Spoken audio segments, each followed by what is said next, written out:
literally can't get rid of it. We're having a good time thinking about all of that shopping that they did off air. And by off air, I mean now. Right this second. Which is quite fun. And Hipastos, if you are listening, we're having an issue with stashes and selling things from stash or putting them in inventory and getting rid of them and then watching it come back in. I don't know if it's us being silly or not. Hi! Welcome back to Dragonborn Industries. We're live for some Starfinder, specifically episode 43 of the Starfinder campaign here on the Dragonborn Industries podcast and also YouTube and Twitch. I'm joined, as always, by my lovely, lovely friends around the table. Hi! Good evening. Good morning. I'll start. I'm Ian the Dragonborn Bard and I'll be your games master for this campaign. And we're going to start over here. Tell us who you are and who you play. Fucking hell, I'm Jack. You bastard. Fucking hell. I'm Jack Port. And DCI jackpot. New character unlocked. I play Kaz Umbra, who is essentially a drow, but not a drow, is actually a Strix. And he is a nanocyte, so who can essentially use his own atoms and nanos to manifest things. Yeah, he's a mysterious boy. He's a mysterious boy. Whoa, With a mysterious past. That's so mysterious. Oh, Mysterious boy. Very deep in our character sheet, stressed out to fuck, we have... Stress. Sorry. I pass. Go.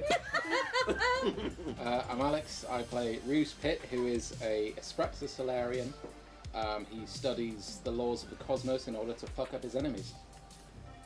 That's pretty accurate, man. Cool. Hi, I'm Steph. I play TJ Squeakson, a Hastoki envoy, a little hamster man who's canonically lost his virginity. Wait. Wow, the most important thing that's come out of last episode. That's all last episode was. Yeah. Basically. Yeah. That's it, yeah. Oh, fucking Oh, hell. I'm John. Don't remind me. First seeker, John. My first seeker. John is bae. I play Ida, the Cannibal Outlaw Technomancer. And who are you? I'm James. James. I'm just James. And we're here to play some Starfinder. I put in front of you all a caramel button. Oh, there it Are is. you actually? No, So there's a bag over there. There's really not. Unless that's the bag you bought. Yeah. Oh, nice. So, Yeah. so these obviously are filled with caramel, and I really, really like them. But something that I thought was quite fun that I worked out in the car on the way home is they've got a little nipple.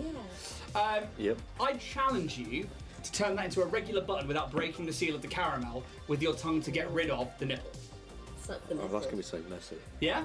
How long do we have? Full session? Just like the I was like going to say a the shit entire balance. session. No, or I'm going to give you... First, let's just put a timer on and just see who the first person... Actually, I'm not going to put a timer. Let's just see who the first person to do it is, yeah? 3, 2, Do it on camera. 1, go!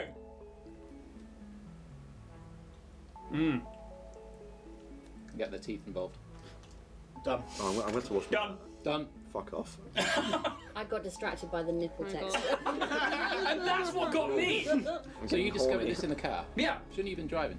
I was driving. Right.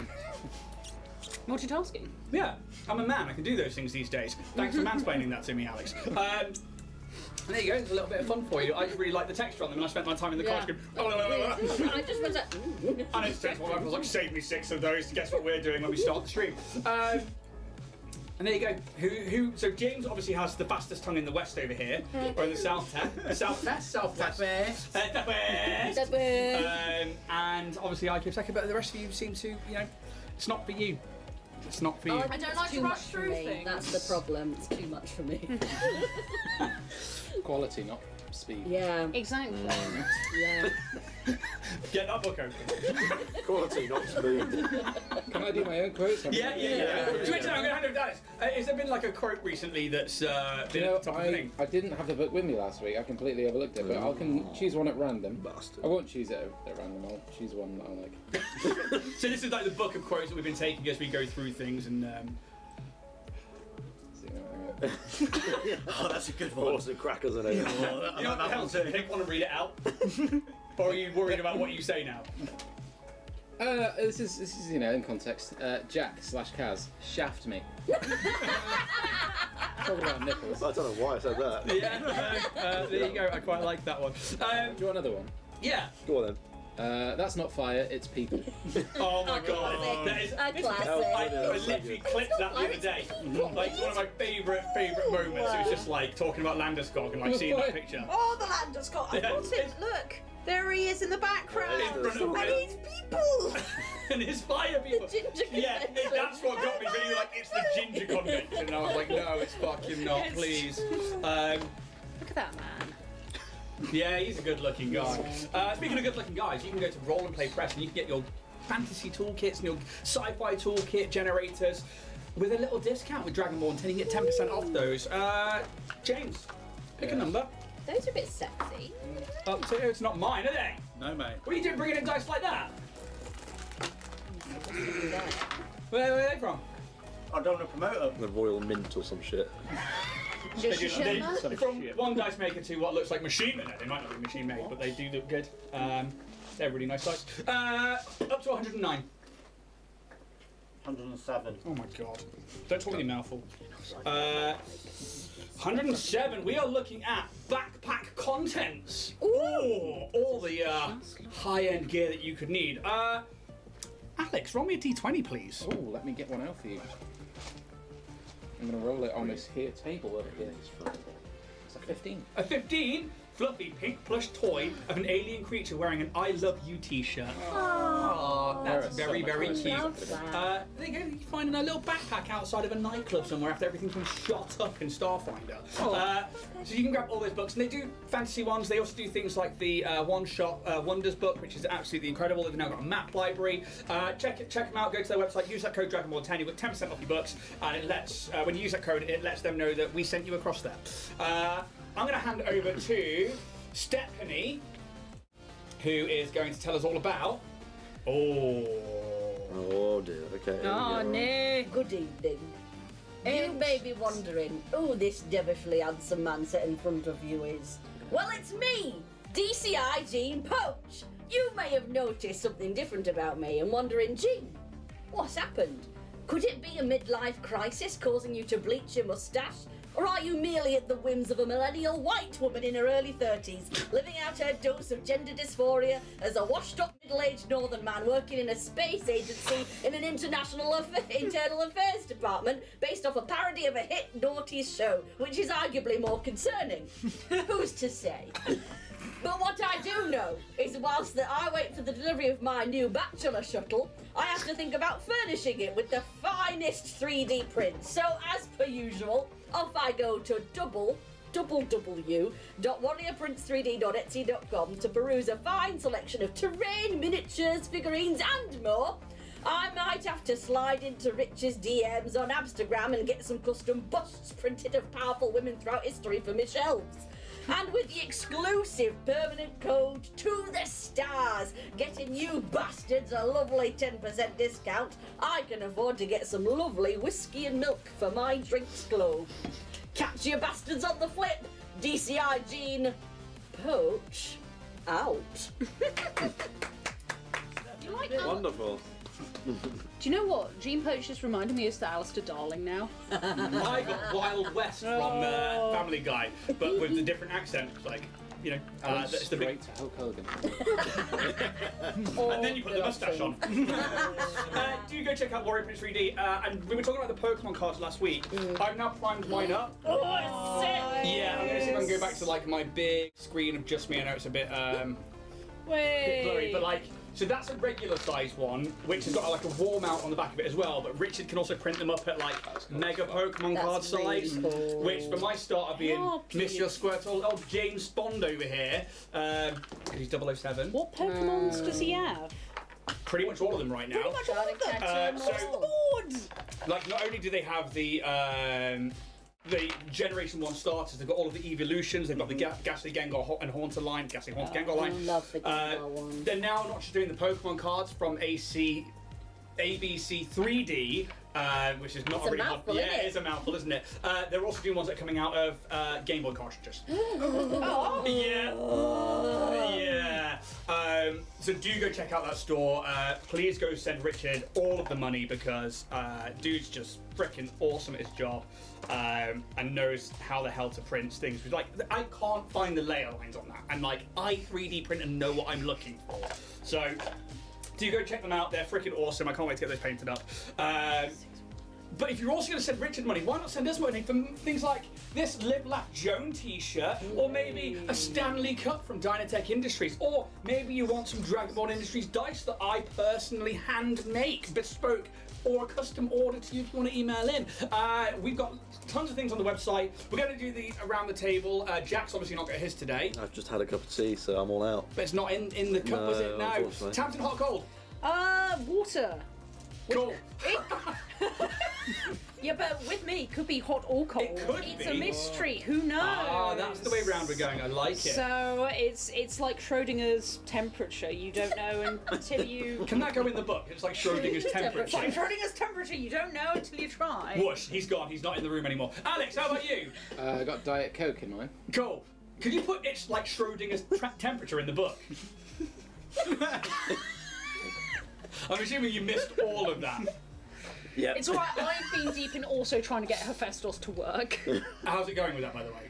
I think it's fine. That's fine. We'll crack on for We'll now, and it'll be see. fine later on. Steph in the mug. I'm warm. I've gone for a Tamsin-inspired London fog. Oh! Fucking, I never heard of a London fog I until love a last London week. fog. No, It's London been fog's years. really good. And then Okay, when right. Tam brought it up, I was like, do you know what? I haven't had one in so pretty long. solid.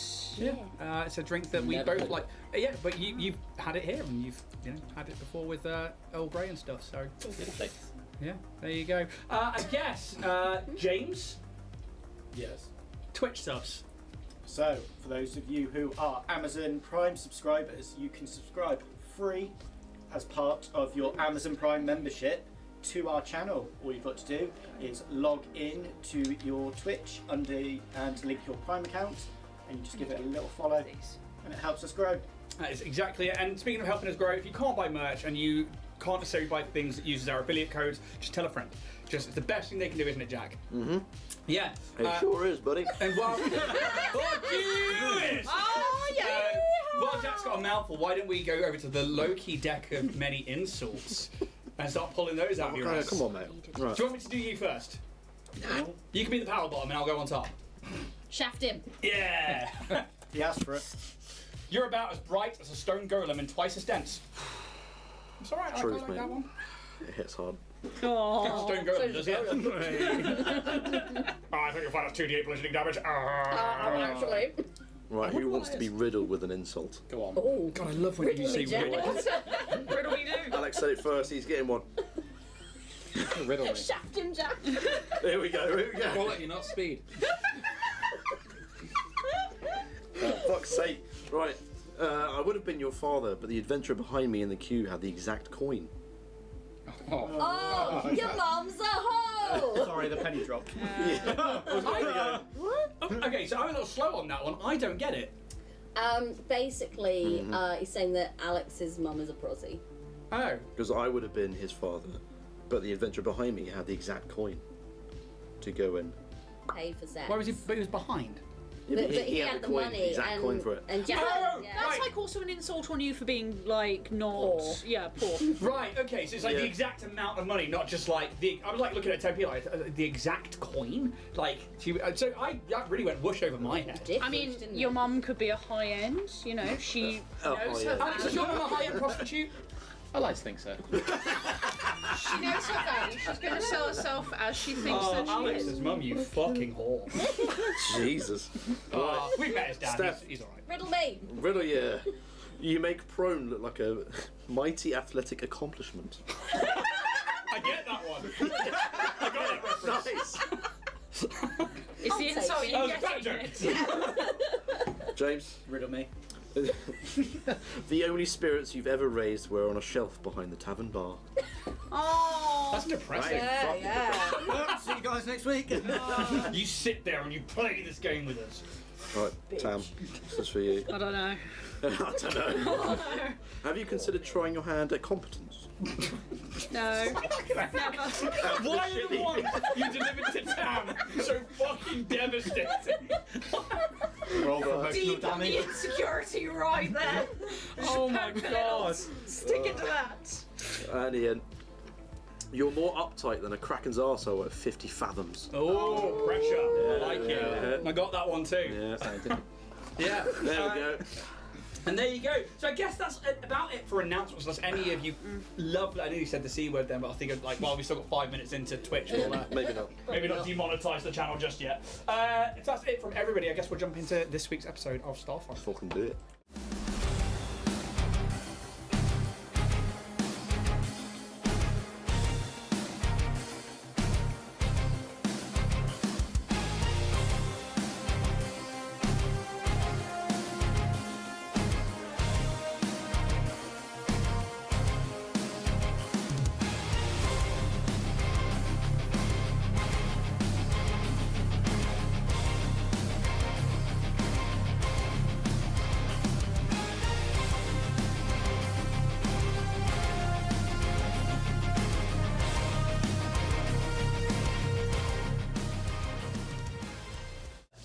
Oh.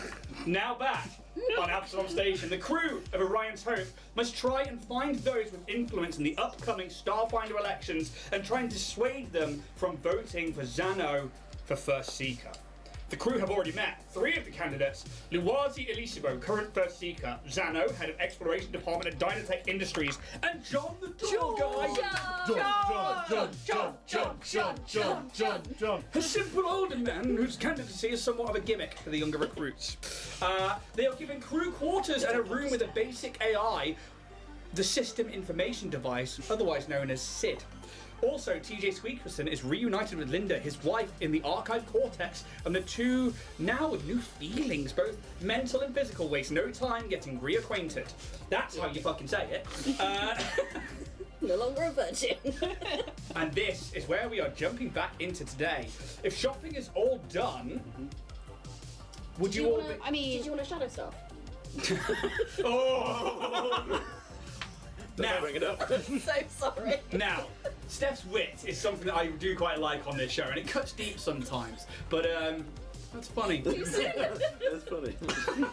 Oh, she's gonna flay you. But who doesn't like Steph's wit? Give it up for Steph, everybody. Oh, is that my one? That's one. I'll take it.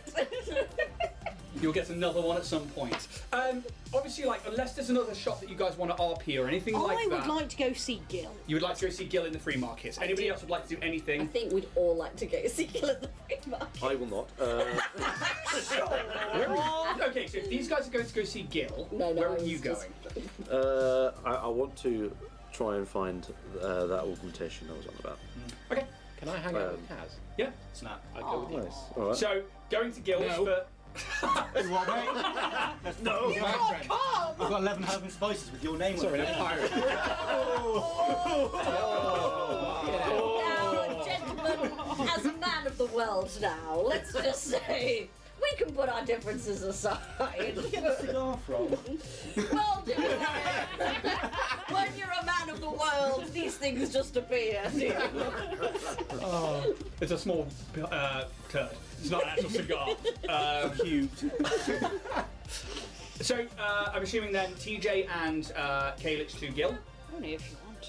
I don't want to leave you on your own. It's bad shit happens when we So do that. in the meantime, you're going to go off looking for augmentations, yeah? Let's deal with that first. Ida, if you find a crystal, can you tell me? Any particular crystal? Meth. Noted. Same as you, really. Looking for the same one. Yeah, the ability crystals, obviously, like above table, they do the same thing. You choose the stat that it goes Yeah. into. Cool. So you'd be leaving Diamond Defense and Surplus right now. Where would you like to begin that investigation? And I really do mean I have to make this an investigation for you. I'm going to give you no help finding this. No help finding it. Okay. I want to go to Rock Eye. Yeah, cool. You're like, I know where he's going. I thought you'd forget, if I'm being perfectly Fair honest. enough. As a contact, I think, and knowing who he is, I think he'd know at least a little bit more than I would. So it sounds like you're all heading to the free markets. Yes, please. Cool. So you take this janky ass elevator back up from the spike. You know, the gang signs are everywhere. It stinks of piss. It takes 25 minutes for it to like go from the level in the spike that you're on to the free markets essentially, or even like to the top levels of the spike, and then you have to then travel up from there in nicer elevators. But eventually you find your way to what you know to be the ring, like where the Lorespire Complex is on the southern side of it, but also like you've been to the free markets before, you know exactly where you're going in this instance, especially since most of you are from the station anyway. And once you get to the free markets, you see like the hustle and bustle of everyday life. Some people are like absolutely drunk or high and falling out of places of ill repute or brothels and things like that. There are people who are like slumped in the gutter, but there is also like well-end looking people like going around trading. There's also like any kind of shop is going to be here, from food right the way through to fine clothes and so many different traded items from near and far throughout the Pact Walls and the galaxy at large. There is more of an open atmosphere here compared to the lower ends of the spike, so it's not all closed in and damp and there's all these steam vents and stuff. There is more of a city feel to this part of Absalom Station now, where granted, you're not seeing the stars above you, you're not in the central eye, but you are seeing that like the mood lighting is somewhat better. These huge pillars that go up 100 feet to the next floor are massive. Like, can you imagine like the slums of Midgard, but when you get to like the nicer areas around the reactor, and it's just like you've got these big pillars that go up to like another roof section above you for those who've played Final Fantasy VII, while also like having like not sector 7, like maybe sector 3 that had like the theatre and stuff. Yeah. You know exactly where I'm on about. No way you're If I'm wrong on the sectors, by the way, you can all crucify me. I might be wrong. It's been a hot minute. I'm trying to think of the remake, because the remake did a really good job of atmosphere. And that was what I'm looking for with this one. It might be Sector 5, I can't quite remember. But it doesn't matter. We're in Starfinder, not Final Fantasy. And it's loud, and you know that throughout 24 hours of the day, this place is open for business. Kaz, would you take these two to Rokai's? Yeah, I'll probably just say, like, hey guys, I think I might know someone who might know more than I do. So I'm going to take you to his place. His name is Rokai. He is from also Verces, just like me. Is that alright with you guys? Is that alright? Sure, I'm just here as backup, get any trouble. Fair enough, pal. You can give me a recall knowledge check, and you can add culture. Should I know that? Is that what? Put it right in front of you. Okay. Is that just a straight up roll? You can add culture to this. Culture. Culture. Oh, a cultured boy 11. you are. 11. I mean, you're from the Node, which is like your kind of safe haven. It's where you've done your mercenary work from, and you would know that Rokai supplies the Node with either weaponry and or upgrades and other things that they can work together with. He is sort of their contact for fixing things. You are led down a small alleyway off to one side of the northern parts of the three markets, where Kaz walks with confidence and takes a couple of turnings. It's like behind some of the shops, and you end up near some of the bulkhead walls again, and there is a small plaque on the door that reads Rokai's Tuning Shop. And hand over to you, Jack. Just have a look. Right, Rokai, you there? It's me, The door. your boy. He doesn't say your boy. He doesn't say Oh, please say it. Kaz has her like cap on backwards. Yo! Yo. Meet your boy. Well. Well. It takes a moment or two, and then there's a blip blip on the comm panel on the outside of the door, and the door opens. It's not as smooth as some of the other doors. It's still a bit like. There's like a little scrape towards the end of it, but then you see on the other side of it this elder. What you now know to be a Strix and not a drow. This like blue skin with these long pointed ears, slightly thinning grey hair. He stands nearly as tall as Kaz, but not quite as tall. Probably a little bit more of a belly on him, not amazing amounts. So you know Whistler from Blade? A little bit of that aesthetic, but not quite as dirty biker. And welcome home, Kaz. It's good to see you again. Fucking hell, your voice has changed. I don't think it has. I'm pretty sure this is what I've got written down. How's things? Everything? Just got the shit. Yeah, everything all right? Any shit gone down? No, it's been quite an interesting few weeks without you here. Obviously, the Node know you've been through, and the Node know that there are contracts out, or were contracts out for you, but I've managed to subdue those. But there are still some hanging around? Oh, okay. As far as the Node is aware, you are not wanted. Okay. Well, thank you for mitigating that. My absolute pleasure, my boy. Do I need to... Come in, please. And bring your friends in. I'm Rokai, pleasure to meet you. He puts his hand out. Roos, nice to meet you. Pleasure. Oh, I think we... Ida.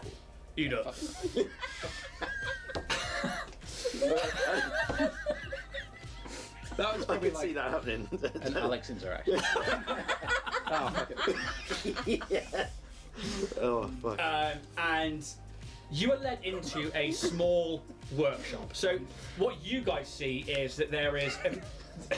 Oh, I love you, mate. Oh, shit.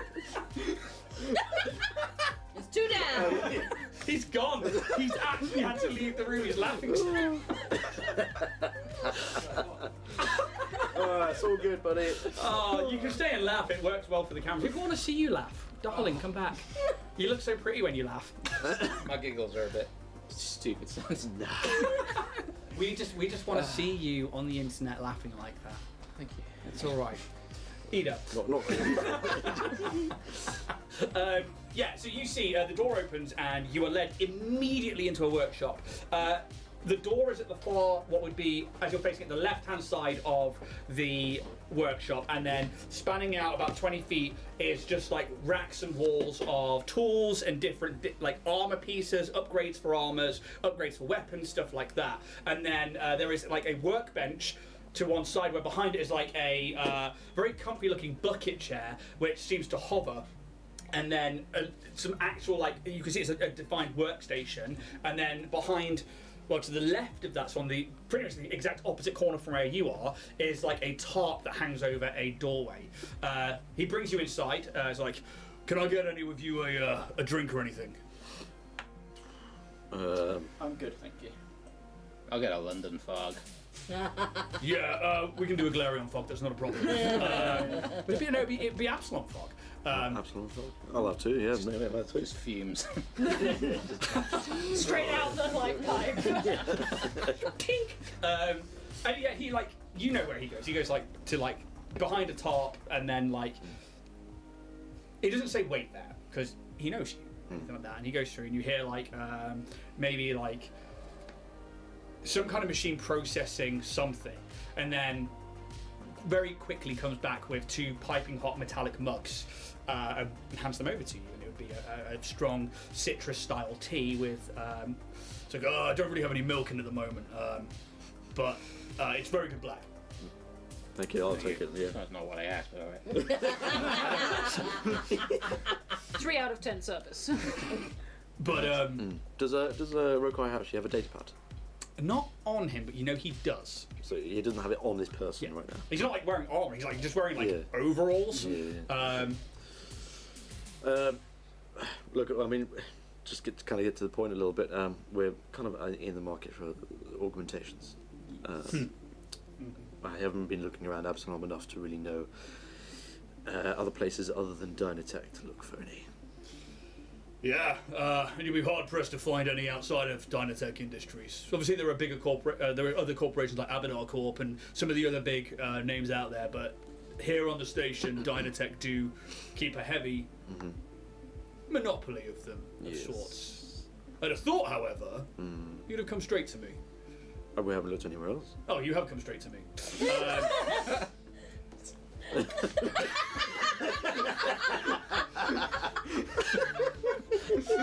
The podcast says Alex has gone again. Oh.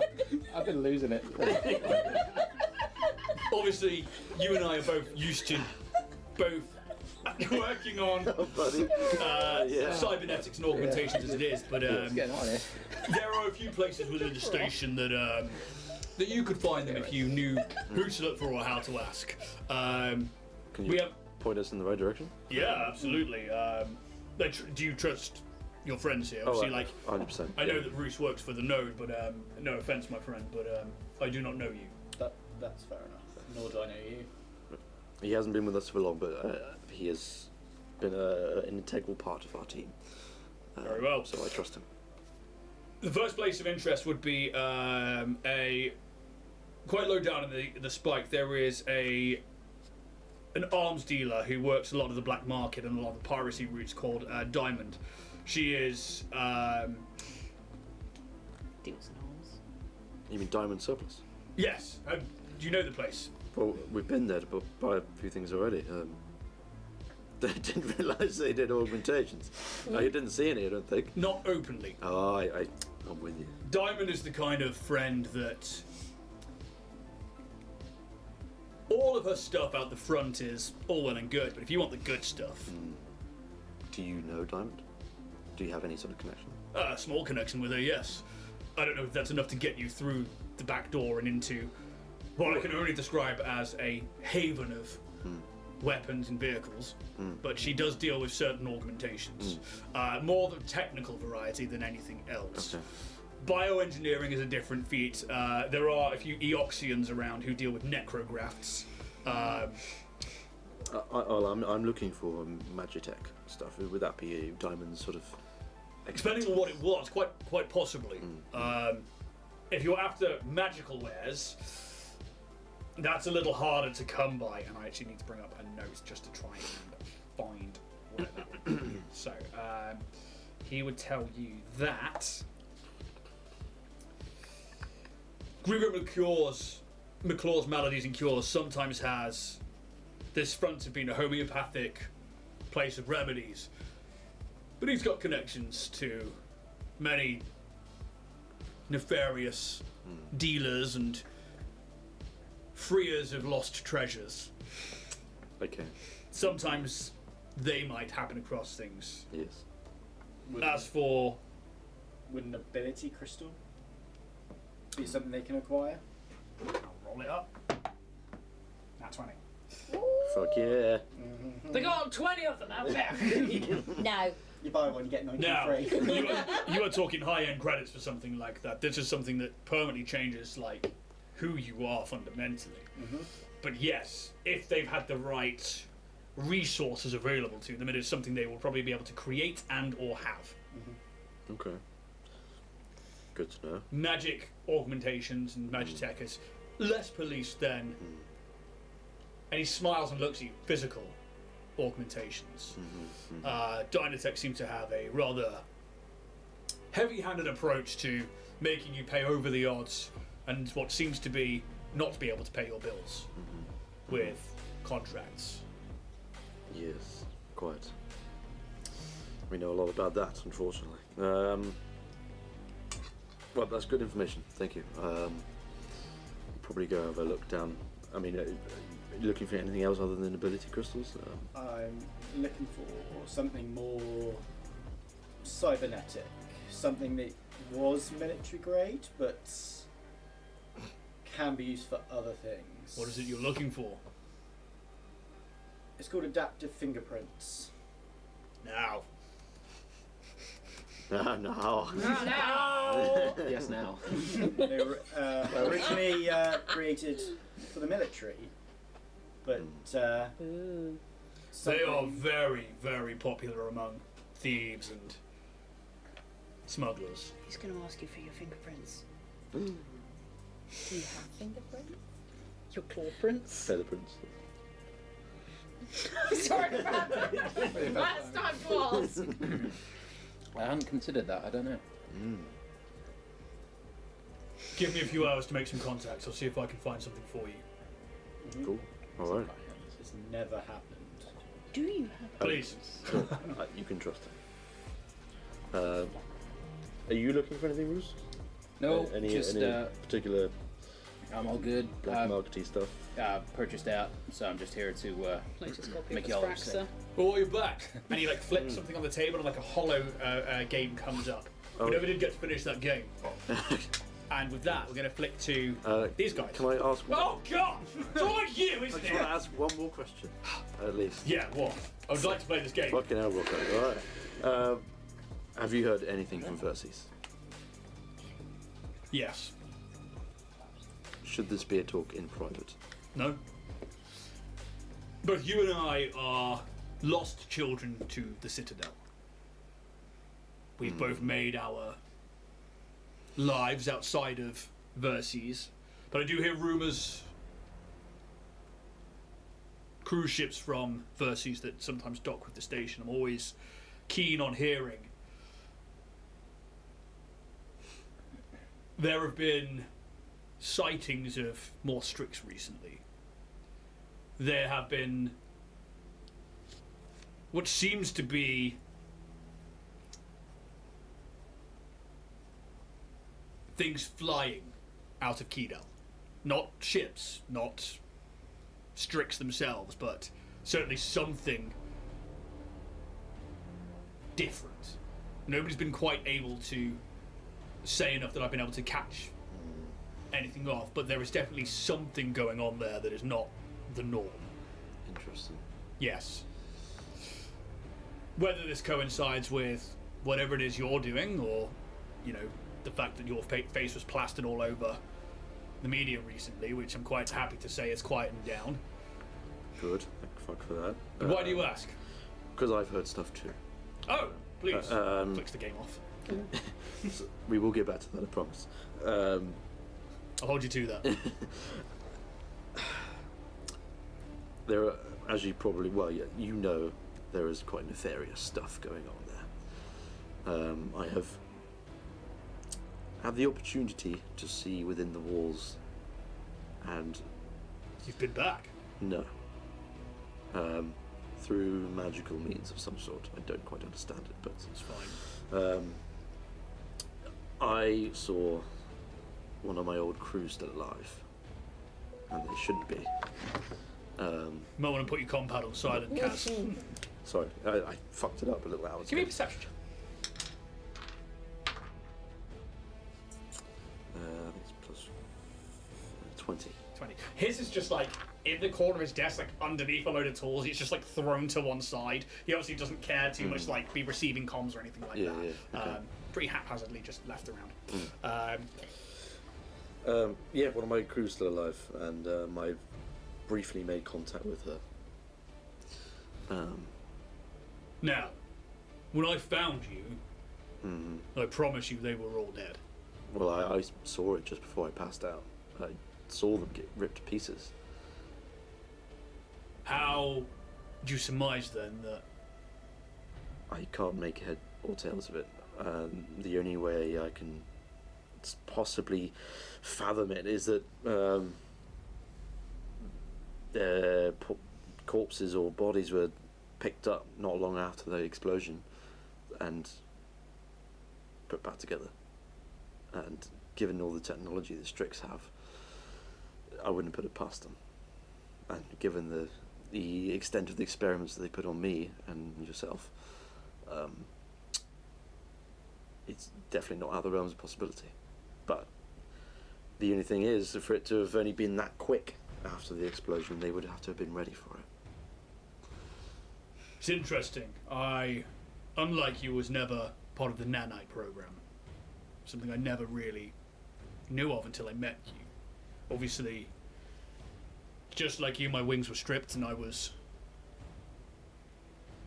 used as a tool, an agent of secrecy and evil, and they were so heavily focused on the Drow at the time.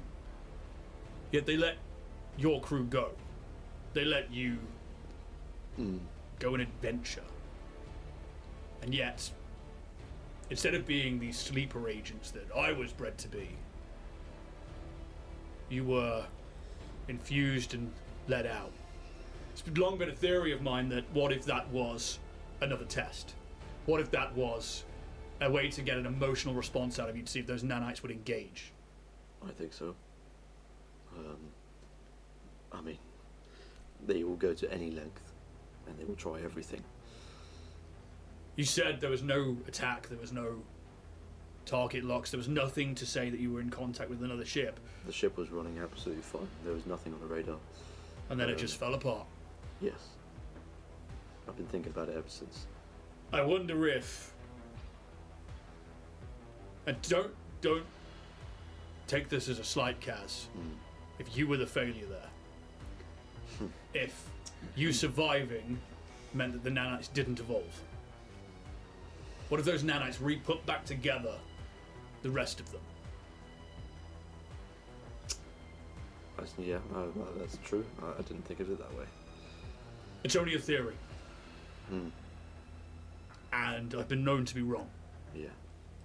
But if they know that you're alive, which hopefully they don't, then we'll be safe for now. I'm hoping my old crew member has not told them that I haven't contacted them. Come again? My old crew member. Yep. I have contacted them. Right. I haven't used my full name, but I'm hoping that I wanted to connect with some old life that we still had, and if they still cling to any of that, they won't tell anyone. But do you think that they would come looking for you, or do you think that they would come looking for you with open... Well, let me rephrase that, like I didn't say it.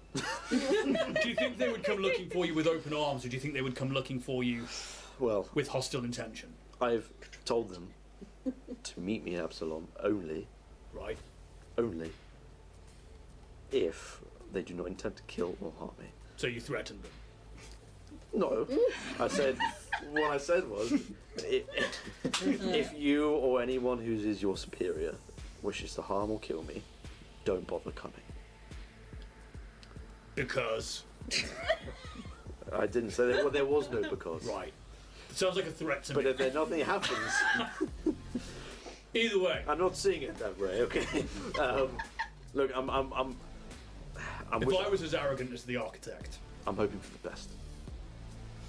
And I hope for the best too, Kaz. It's hard for me to think like that. Because that's both of our heads on the block.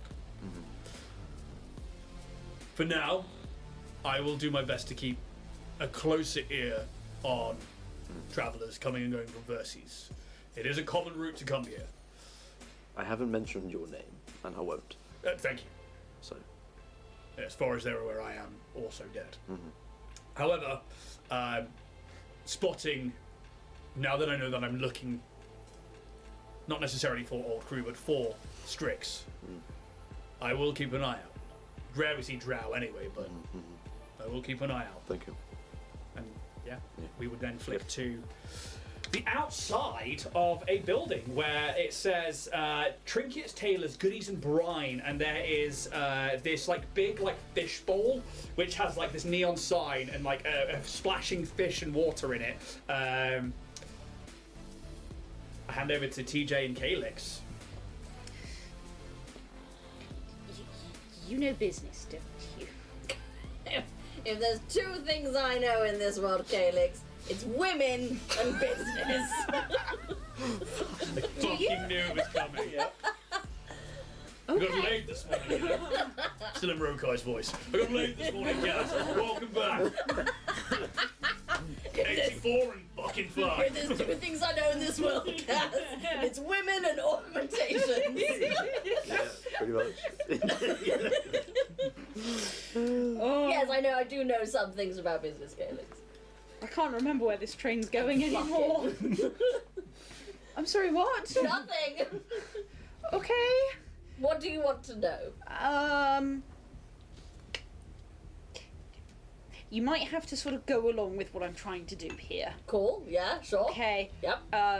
Also, did you want to buy anything here? Because you might want to, like... I've got... Anyway, yeah, no, carry on. I'm just keeping you company, Calyx. Oh, thank you. It's alright. How was your night? Wonderful. Rose said you were pitching a tent. Yes, I was. I still am. Do you need to go to a camping supplies? I'm pre-sheathed and fully erect. Pre-sheathed and fully erect. Wow. I'm the average man. Fucking book. Yeah, that's in the book. I don't know if I can. Let's just let's take a moment of silence just to think the words. I'm pre-sheathed and fully erect. I don't want to think Everyone's about it, No, actually. it's fucking gross. That means you got a foreskin. Sheep. I don't know, Cass has got the scans. That is true. Anyway, So you know Calix. too much now, Cass. Calix, I will go along with whatever you have cooking. Okay, I don't know if this is going to go or work or anything, but I'm assuming you're going to try and give him water in exchange for goods. a little bit. Cool. I mean, yes, good, but also I'd like his cooperation. You can do that. Okay. Yep. Cool. All right. Let me just get out Kaz's data pad number. Ready. Okay. So you said business with whiskey, right? Yes. Do we need to get whiskey first before we do this? I think that because he is in the midst of business, we don't bring the whiskey because whiskey business is for after hours. So does he give us whiskey? No. In this situation, Calix, there is no whiskey. Okay. Good. Like yes. smooth back the Excellent. frills. Love it. Yes. Okay. All right. I'm going to try that. Right. Can you give me a perception check, please? Both of us. Can I have a dice? Oh, young man, Take it. This whole bag of them here. Everyone around the table is like it. That is. Oh, you know what? Use the campaign dice. Still, I've already. That is going to be 19 for Tijer. 23, 21. 21. 21. It's over 60 feet away! It is over 60 feet away. Ah! Damn your eyes. How much for you? 19. 18 on my dice. Go. Karen. So at 21, don't see anything? I just want to know what your perception is. Okay. Carry Walk on into your the way. shop. Walking casually into shop. Look at this fine wares. Hello! So, you enter into Trinket, Taylor, Goodies and Brine, which you have been into before. Obviously, when you enter, there is like an exotic, like musical pantone, like, they're like, it's graceful and echoes out, and there's like a little chime at the very end of it. You see like the racks of the clothing where they're like separated out into like colours and stuff like that. You see all around the top these big, what you now know to be these Cowlo head bowls that he wears, filled with, each one's filled with a different brine, this like salty seawater, and across from you is this like glass 45-degree desk with like other little like jewelry bits into it and other precious stones and things, and you see in what would be these fine purple robes, wearing like a bowl which is locked around their neck, this Callow, this fish person who has these like long fingers as they turn around. Good evening, good morning, good day, welcome to Drink It Day. My friends, hello. Come on in, it's good to see you again. Delighted to see you, Still fully girl. erect. Always. Do you know who I think of? From Megamind, I think of Minion from Megamind as this guy. Just more fancy. Yeah, just less gorilla suit, but yeah, I get the whole thing. And like, Yeah. have you guys ever seen the Callow? No. They're really cool. I'll find you. Carry on. I'll find Anyway. your picture. Hello there again, sir. Hello, Calix, my boy. Lovely to see you again. Always a pleasure to see me, but always a pleasure to see you too, darling. Oh, thank you, sir. Sir, I like this one. It's very flattering, isn't it? It's very, very flattering. And how are you? What are you wearing right now? I am wearing nothing at all. TJ is wearing. He's got the Freebooter 2 armor on, but he's got the Elvis cape on over the top, Okay, cool. and then the black t-shirt underneath. Yeah. That t-shirt he's specially made for you. Yeah, Yeah, exactly that. yeah. So like, he's like, you're still wearing the garb. A little more garish than something I would have ever created, but I still like to see that you are happy with the work. And the weave is magnificent. The weave is magnificent. How can I help you, my boys? So, I remember last time, you wanted water from curious places. Yes, I'm looking for brine water from the different seas around the galaxy. It's not quite maybe brine water, but it is unusual water. So, and each water has a story behind it. So I wondered if you were interested in maybe purchasing the said water. Well, it depends on what the water is. Now, the reason I collect the brine, and we are called Trinket Tailors, Goodies and Brine, is because I bathe in the stuff, I breathe it. It is my very fabric, my essence, my being. A very interesting lifestyle. Oh well, show me the goods, and I will tell you if I am interested in such wares. Okay, so first file. Okay. Bear in mind, I've been keeping track of what you've collected and how much you would be able to collect. Which one are you going with first? I'm going with the sample from Outpost Said. Okay, cool.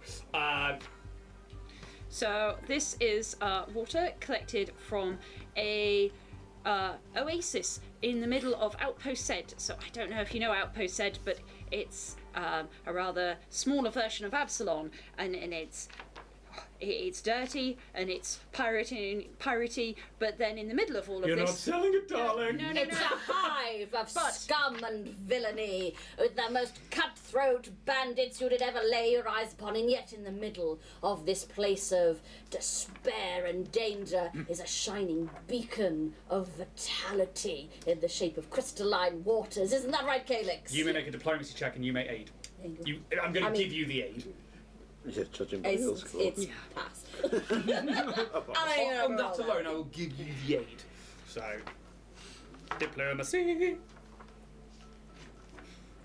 How much is your aid? 1. 2. Or was it 2 now? For an aid. 2. 8. Really? From the sounds of things, But- it sounds like station recycle water. No, but this is from an oasis. It was filtered and it was cleaned, and it was in this place where there were plants and growth, and it was this quiet oasis in the middle of nowhere, and it was this beautiful place. Well, that, by the way, is a female fashionista. Oh, So, for anybody who's not necessarily seen that one at home, it's in the Pact World, and it is page 1, 2, 3. I will be the judge, and you watch the guilds close as he then leans down, very exuberantly removes the helm. There.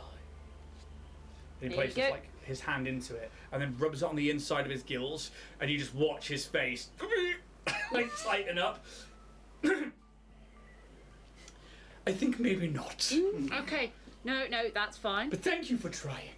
Well, I appreciate. I've got 2 more Excellent. that you may potentially.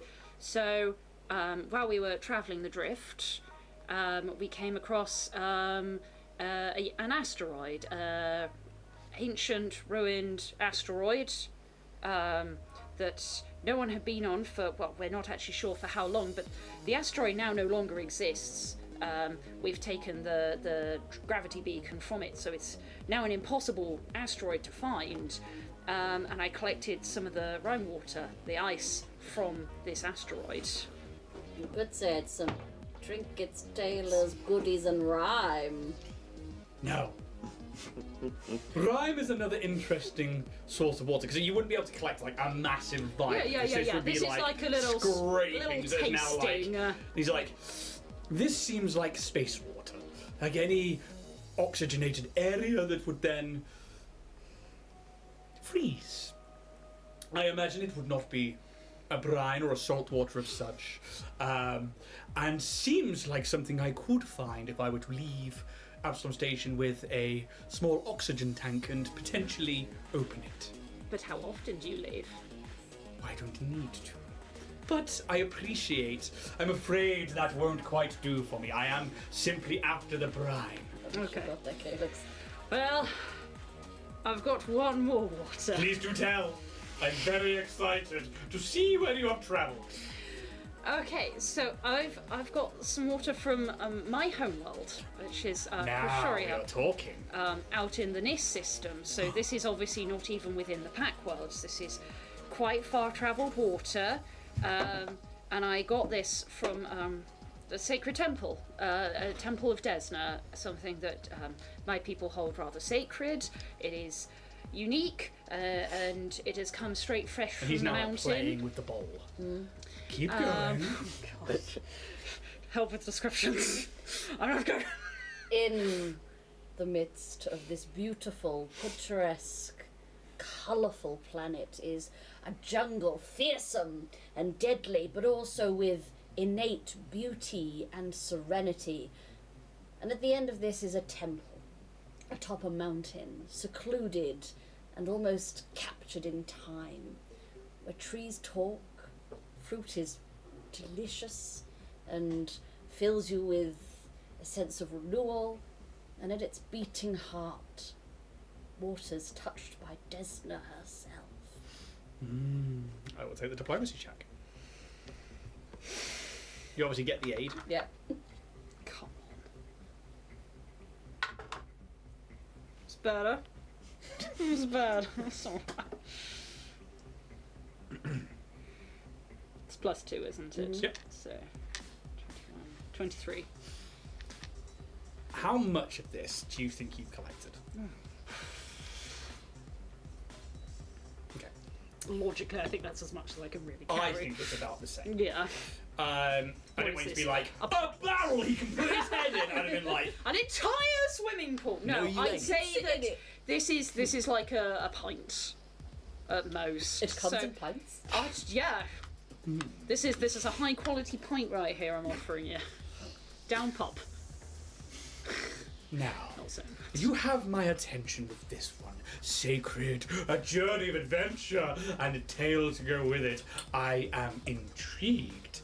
If you will excuse me. And he pulls, like, from underneath the desk, like, with a swooping hand, like a hovering bowl, which is, like, a very, like, shallow, reflective surface. May I? Pours it into the bowl. Does the same thing where he removes his helm of water and places it down. And, like, begins to, like, put his head into it. And you see, like, the gills start to, like, go through and, like, pull the water through. Comes up again, it's like... and then puts the regular Brahma comes. I will buy this from you. Oh, okay. I am interested in selling. How But- much are you selling for? I'm really not sure how much you'd usually go for water. Well, depending on how far afield we go, and he starts pointing them out around the room. This one was bought to me by a Starfinder by the name of Bryce. And thrice he visited my store. Bryce from Bryce. This is from a world all the way in the vast, and is lost to all star charts. Ooh. I paid him 5,000 credits for this. It is a fantastic brine. And then he'll go to the other side. He's like, this one comes from the moons of Lavaria, which you would know to be within the Pact Worlds. A local source where I have been many times, but it reminds me of home. And I bought this one for nearly 200 credits. And they are like big helmets of water. Now, you obviously bring me a smaller quantity, but this has a story. This has character, and this tastes divine. Because it should. is.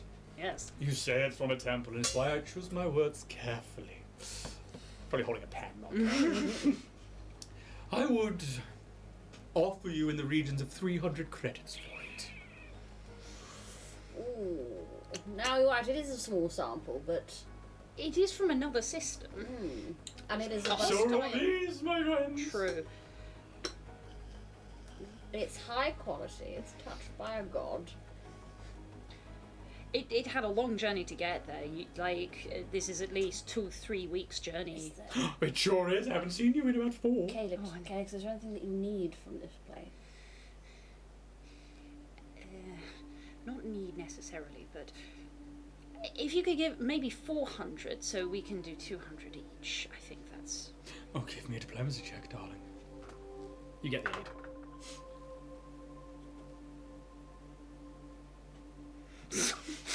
Just blanks completely then. 24. I could do 400 credits for you. but I put my hand on the top of the thing first. But there's something else I'd also like to talk to you about. Oh, please. But is this part of the deal that you require? Not necessarily part of the deal, but Maybe Let's it's call it on top an of yours. act of a gesture of good faith. yes. Ooh, I'm going to give that a sense motive check.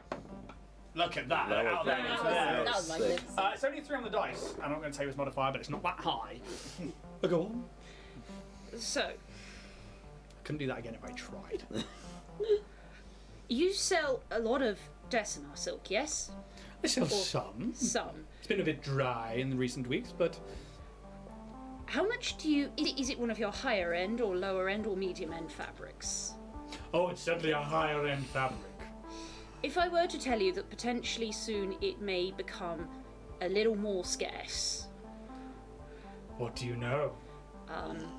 I'm afraid I can't particularly tell you too much at the moment, but... But you have.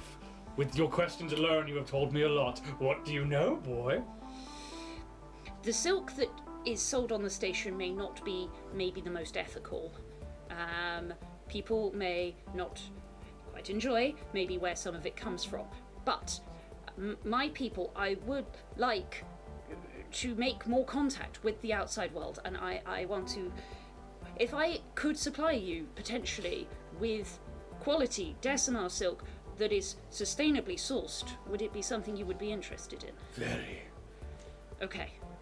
And potentially as an exclusive selling on the station, and you would pay us a fair price for what we do.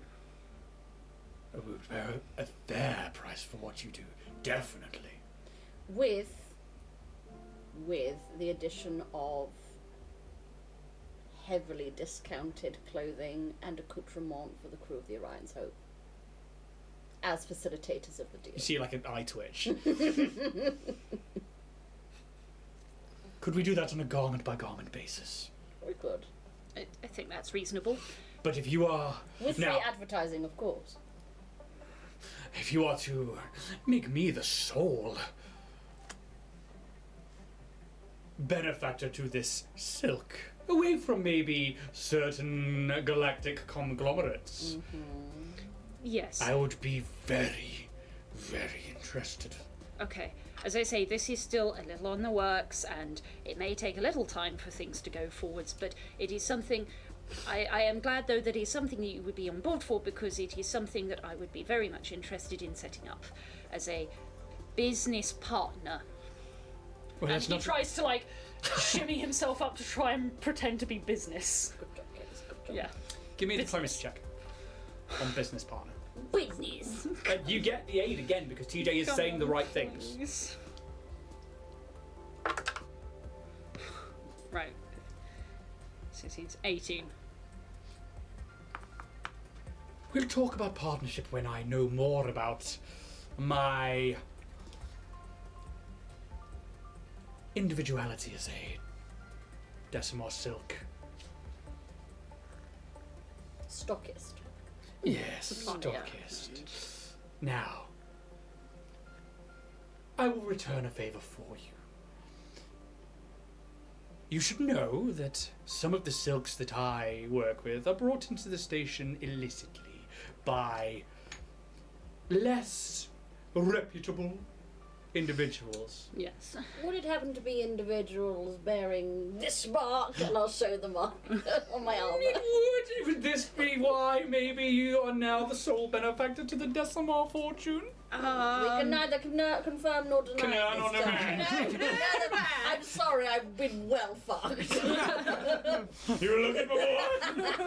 My poor. That's a power-hungry power bottom. Gobble, gobble. Yum, yum. That's some piranha, I wouldn't mind chowing down. You know. In Jesus. indeed. Well, that confirmed. Yes, we Yes. are. I mean, this is obviously a business arrangement to be more discussed in the future when things are more known. But it If is... we are taking out the middleman, then I wouldn't be Indeed, and it is upset about that. good to know that it is something that you would be considering potentially moving forwards with in the future. So are there more of you coming now then to the station? Would you be able to set up shop, as it were, a bit more locally? Save some import fees? I am not at liberty to tell you at the moment because deals are being made. Oh, and has this got a corporate face to it? Give me a bluff check, please. Squeakerix Industries. Oh, but not Dynatech. Definitely not Dynatech. 10. Interesting. Well, Can I do a sense motive on him throughout this whole thing, just to kind of figure out how much of this he's already knows, or if there's any I can pick up anything malicious? yeah, give me the sense motive check. Okay, so and then Expertise dice going in loose. So that is 29. Whisper? Somebody do an ad read or something. Not James. You're shit, you're shit, you're shit, you're shit. I'm shit, and I know I am. That's so fucking god. Brutal, mate. Fucking brutal. So what are your favourite biscuits then? Digesters. Like A chocolate. digestive? Yeah. Caramel chocolate or just I chocolate? think just the normal chocolate ones. Okay. Cream cheese was your thing. Cream cheese. Cream cheese? Cream cheese biscuits. You mean custard creams? Custard creams. Oh yeah. Cream cheese. What the fuck? Cream cheese, motherfucker. I like custard creams as well. Custard cream's pretty They're solid. pretty much on the same level. I like pink wafers. I fucking haven't had them in a while. Exactly, you is get that it, you know, biscuit? the pink wafer. Are we gonna go Oh, there? fuck you. Yeah. So, obviously, at this time, a lot of wheels are in motion. You'll have to forgive my business partner. He's young and a bit green. Sole exclusivity, I'm afraid, cannot currently be on the table, just because of other corporate players that are involved. It doesn't mean to say that it is completely off the table, but you understand as a man of business that we have to make sure everything is above board before we board. Oh, I understand. Indeed. But it's exciting. Isn't it just? We're very excited, aren't Yes. we, Calyx? It'll be a good move. Well, is there anything else I can help with today, or is 400 credits for this divine sample of water more than enough? I wouldn't want to take up any more of your time. Well, you know, I could do with. Do you offer like a reworking of existing garb? Something I did want to do. Because you know this is fine, but I'm having to cape it to cover. It doesn't really fit the vibe, you know. So I was wondering. It if is we quite could- haphazard, your outfit. Oh, it is, and I would like something a little bit more. Better? Yes, exactly. Anything other than this? No, exactly anything other than this. Yes, please. it's quite a travesty, really, darling. It is. I feel gross. You look gross. I know. But yeah, if you could work something out there, that would be fabulous. What if we're going to rework with this material, a bit scuffed and damaged as it is? What would you be looking for? I would have just, I think, a nice clean cut, maybe sort of blacks and blues, a little bit of shimmer to it. Oh, you could go with like one of those high neck ones. Like a sort of mandarin, like a Nehru kind of jacket. Ah, I know a certain gem that has one of those. Yeah. I do genuinely have an hero suit. 'Cause they're Don't fit great. anymore because I got 3 sizes too big for it. It's my favourite suit bag. Yes, I could work with it. Now, if you're going for blacks and blues, you are not really wearing any blacks and blues. You're wearing white and red, and Yes. the only black you have is that T-shirt. Which is why I want to kind of, you know, Cover it up. sleek it out a bit, and yeah, the cape could do with a dye as well. I mean, Ombre why up. don't we just start fresh, darling, with a whole new wardrobe? But I like these. Oh, you shouldn't. He's going camping, so he needs help. Why would you do that? They are perfectly good hotels. Oh, sometimes the road takes you dangerous places. Rather you than me, honey. To which end, if you are looking to change your outfit, if you want him to rework it, obviously, like, changing the colour on that is quite a job. Yeah. It'll take about 2 or 3 days, and it will probably cost you around the 400 credit mark, as it is. However, you could also buy a new outfit, and then things like station wear and stuff like that. It's probably I'm going to have a look at the price of that because him to do a custom rework is quite expensive. Or you could buy something from his Could you rack. just spray paint it? I've got a picture of Kaz in the shower. Go on. 100 credits off. Does he know of this picture? No, just a dirty little secret. He's sopping. Maybe do something. If we could work out a little cheeky deal for a quick turnaround. Maybe. I'm so sorry, Kaz. Kaz somewhere's like, I feel objectified somehow. I feel like someone's talking about me. I'm just trying to go into items and stuff like that. Obviously, like, you can then, basically what I'm saying is you can spend money to have it reskinned, is essentially how this works. If you want him to make a custom reskin of your character's outfit, it will probably take about 2 days and will cost more, but you will get pretty much whatever you want. Cool. If you would like to just buy from the rail, then that'll probably be half the credits, but I'll decide. You tell me what you want and I'll decide what's the closest thing. Well, I like the stats of what I've got at the moment. Well, you would keep the stats, darling, but I mean, like, in terms of reskinning, what do you wear around your armour? Or are you looking You to wear a get... cape at the moment. You get- You wear a cape and a tight Elvis suit. Yes. With Yeah, sparkles. because your suit and your armour are two very different things. Yeah.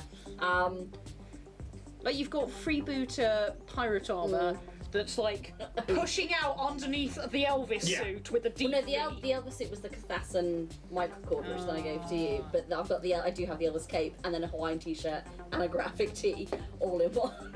I think I just want to simplify. so warm. Do you know what? Let's go. I'm sure that I can paint around the armor and everything. What have you got on the rack that's kind of like business cash? Cool. And you were shown a multitude of things that are basically like, so station wear ones, all-in-ones, which are essentially kind of what you saw John wearing, these like short sleeve t-shirts, but they go down to like a solid trouser, which then fit into things like your boots that you can wear armor on top of really easily.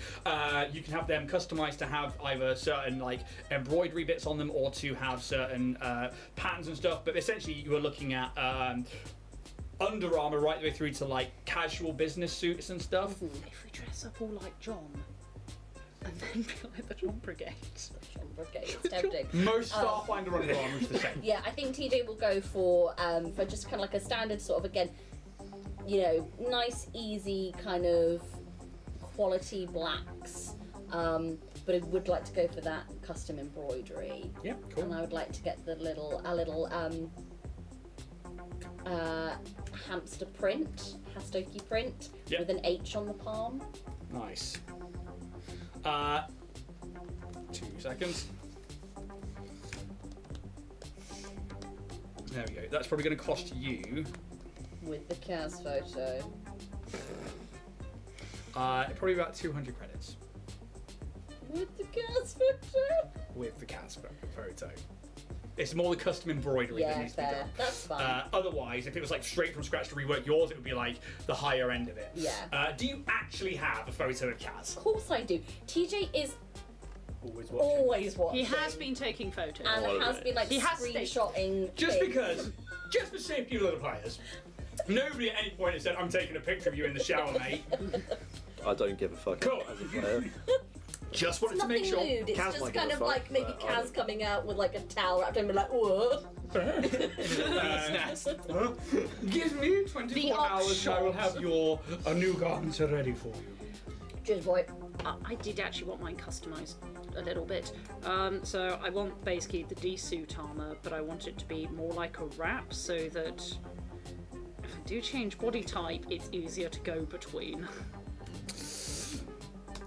Now, that does make it a problem. It is better to adjust armour or the fabrics of armour once any changes have been made. Usually we find that certain armorers or people who work within these realms often find armor on other beings, like a human might find a Kasatha's armor, and they get it modified after the fact, because there is a game mechanic for that, basically. Which means I will do this later then. Cool. Unfortunately, that is it's a game mechanic for basically adapting that's fair. armor to a new body. To which end, if that's everything in terms of shopping and stuff, if you want to sell that for 400 credits, you absolutely can. The water. Oh yeah, no, cool. that's. And I'll give 200 credits to TJ. So that's your character sheet. Anything else where you guys are in this part, or would you like to retire back to your room for the night? I mean, I'd probably still be looking for those organs. He said basically we can make it quick, sort of thing, if you want to, but. He will put in a word down with Diamond. You would have to travel all the way back down to the spike and stuff, and you go back in, and she's just smiling at you, like from behind the counter. She's just like, "Welcome back." Is there anyone in the shop? Give a perception check. You can all give a perception check. Those Roos, Ida, and 25. Hephaestus is just crashed. 21. 21. I rolled a 9. You got a high perception as well, haven't you? Like 15 or plus 16? No, Plus 20. 2. Oh fuck, never mind. Perception not good. Plus 20. You see in the corner of the shop, there is a vent, and you see movement behind it. Does it seem like a small skittering thing, or like humanoid, like size? Hard to tell, but definitely like somebody is or has been watching whenever there's people in. Ooh. Nothing. I don't think Kaz would really do anything as such, so I think he'll go after Diamond. Welcome back. Thank you. It's good to be back. More UPPs, I hope. Forgotten the voice. Unfortunately, not so much for me this time. So I do apologise for that. Rokai said you would be coming. Oh, he's already sent word in advance, has he? By the time it takes to get back down here, and like him saying like I'll put a word in. I flip the open sign to closed, just so no one else joins in. Ominous. Okay, well that shows a good sign, to be fair. I mean, the sense motive is a nat 1, so Was the thing watching us in this bit now, or was in the last bit? it's still in the same room, and it's like in a vent, and only really Kaz catches it. So you guys wouldn't know this one. You got a 21, didn't you? Yeah. Yeah. Okay. Its stealth is much higher. Oh, right. It's only Kaz that kind of catches it. Are you aware of what we're looking for? Rokai said you were after more illicit, unlicensed adaptions to one's form. Yes. For myself, at least. And mine's a little bit more on the grey side. Should we deal with one thing at a time? Well, thank you I for assume that flipping thing in over the this. vent is for security. And there's like a curling of a smile. Whistles. You hear maybe something like stepping away from behind a wall somewhere. Precautions. I completely understand. Now, I don't show many people downstairs, but you come. Oh, really? Well. That's what I said to you doing Borat with well.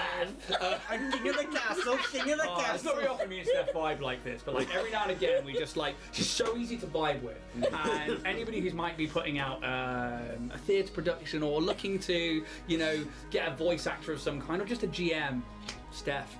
And that's my two. That's too. I made a devil's bargain. Nice. Oh.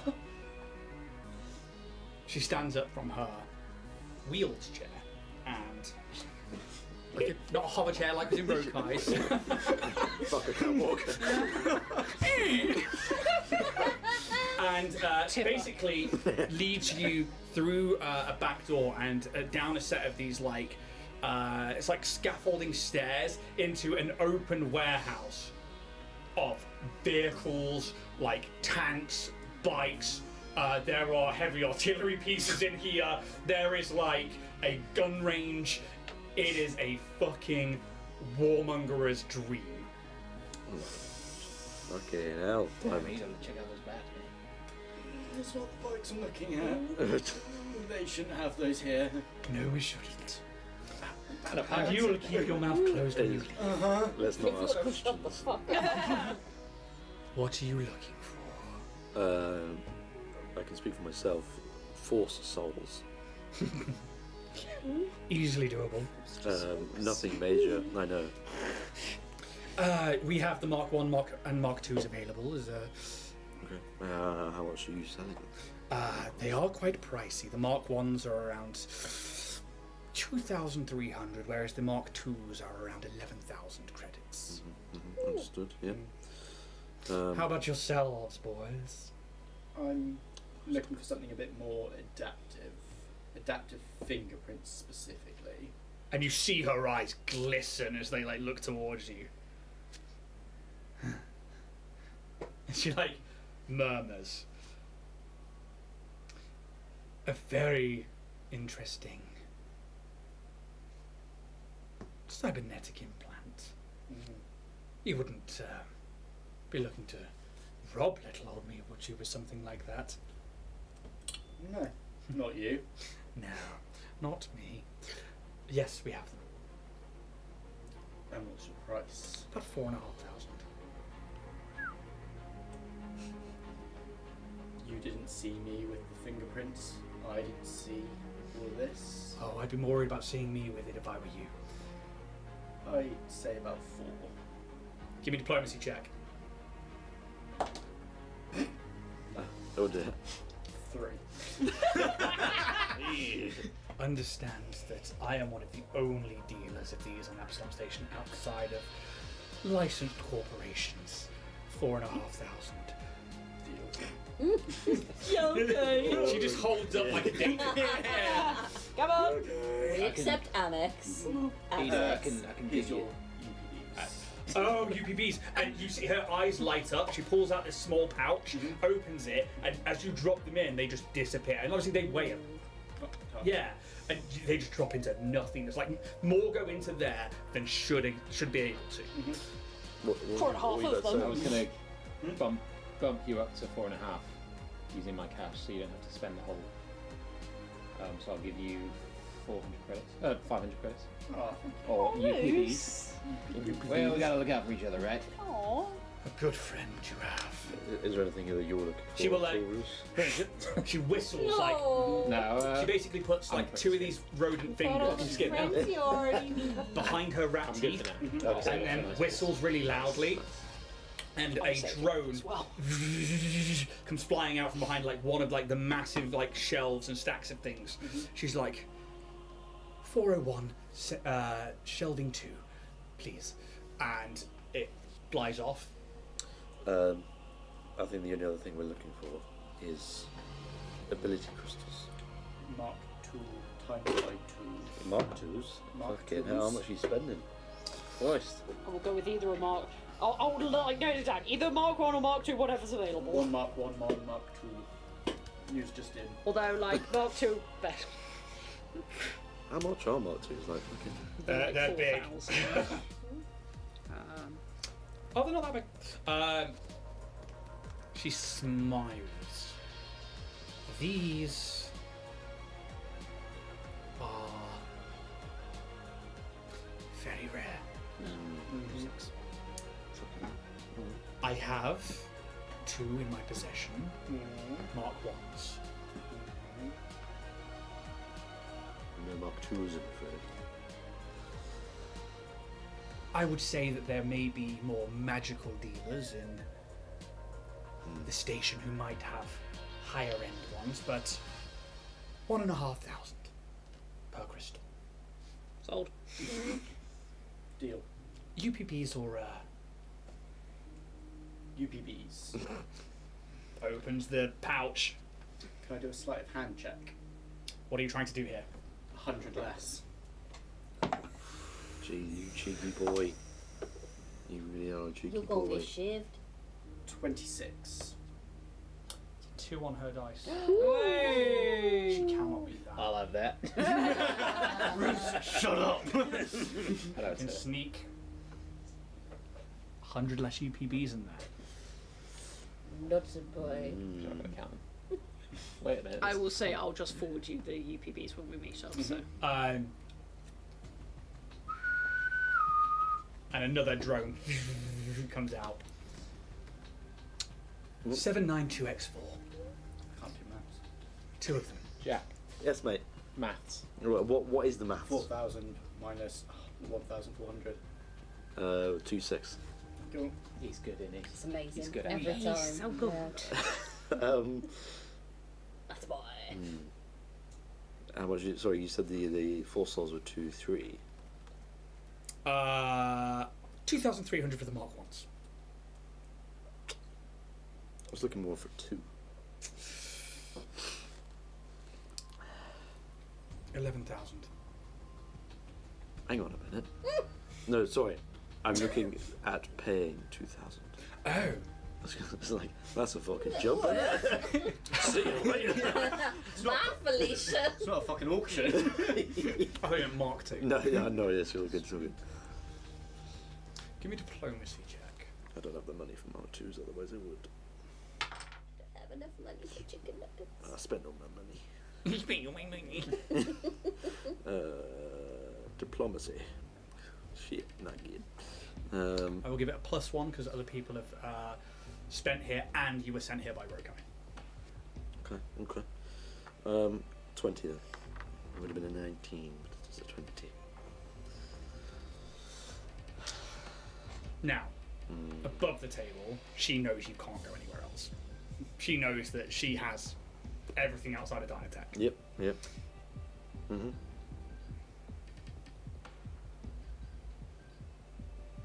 $2,150. I'll meet you in the middle. A fair pocket. And another. And it says this time the first one's starting to come back. G9421X8. And she's saying these all from her memory, and it flies off again, disappears off into the distance. The first one comes back, and it's coming back with a very small box. The little metal container is brought down, and she just takes it from the drone, and it's like almost like mag connected, and then the mag releases, and she can take it. She puts a small code into it, and the box slides open. And inside it, you see what looks like little petals, 10 of them. You already have 2 fingerprints. Merely place your fingers into them, and they will meld with your body. It's a weird feeling. Oh, they get quite warm. And you can definitely add those to your character sheet. The next box comes back, and it's carrying 2 this time round, and it drops them, and she opens the box, and what you see inside is like a little circuit board, which has all of these like little ley lines that come from a central crystal. Obviously, depending on what ability score you want to increase, she basically will say in technique, it's like, when you first acclimatise yourself to this item, think long and hard about what you would like to improve. Basically, meta-wise, you get to choose what ability score that obviously increases. She hands you the 2 ability crystals. They are on a circuit board, right? Almost like they have to be implanted onto some kind of armor or something like that. There is a work for you, but bear in mind, because it's not the magic item where it would like above table, like it would like fuse by having a crystal on your head or something like that. Because of the way she has to deal with it being Magitech, it is an upgrade slot, essentially, on either a weapon or a thing, but it will still work for your thing. But if you lose that item, You lose the thing. exactly. Sense. Whereas if it's like the magic crystal one, it's just the crystal on its own, it would be like you place it onto your body. How would that we'll work it out afterwards. Yeah. And then, last but not least, a larger box with Adidas written on the side. Nike Air Jordans. Like the logo is on it jumping in the air. Here are your Nikes. Kaz, I didn't realise you did model work. I do now. And they are like... TJ's just taking photos. They look... work it. So like as you open this cardboard box, they look like... you pull back the little tissue paper, and like they look like... suckers, like octopus suckers, and just a thin layer of them. Obviously, these need to be integrated with your feet. Yes. And basically, we'll tell you how to do that without me having to go through hours and hours, because we actually need to go to break. Yep, that's It's fair. 8:30. I will. We'll do it on the way, Kaz. I'll Yeah. show you how to tie them up. I'll show you how to tie your Oh god, I keep sticking. I don't know how to Obviously- work. You can now regroup and add those to your character sheets. And I guess when we get back from break, are you guys done for the day? Are you heading back to your room? I think I'm not going to RP this, but can I just, in somewhere, have bought some healing serums? Yeah, very, very readily Yeah, available. yeah. Mark ones, just you can, if you've got the credits for them, you can just buy them from vending machines. Cool, that's all right. So a bit of generic stuff, you can just straight up, you don't even need to tell me. If you've got the credits, you can just buy it. I will. We're going to get to break. Guys, thank you so much. We will see you in about 10 minutes. See you then.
Lucius, say what? When I get the will, What?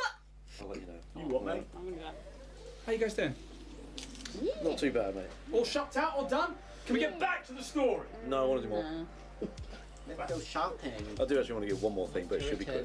Hey, quick, what you getting? Montage. I want a piece of clothing.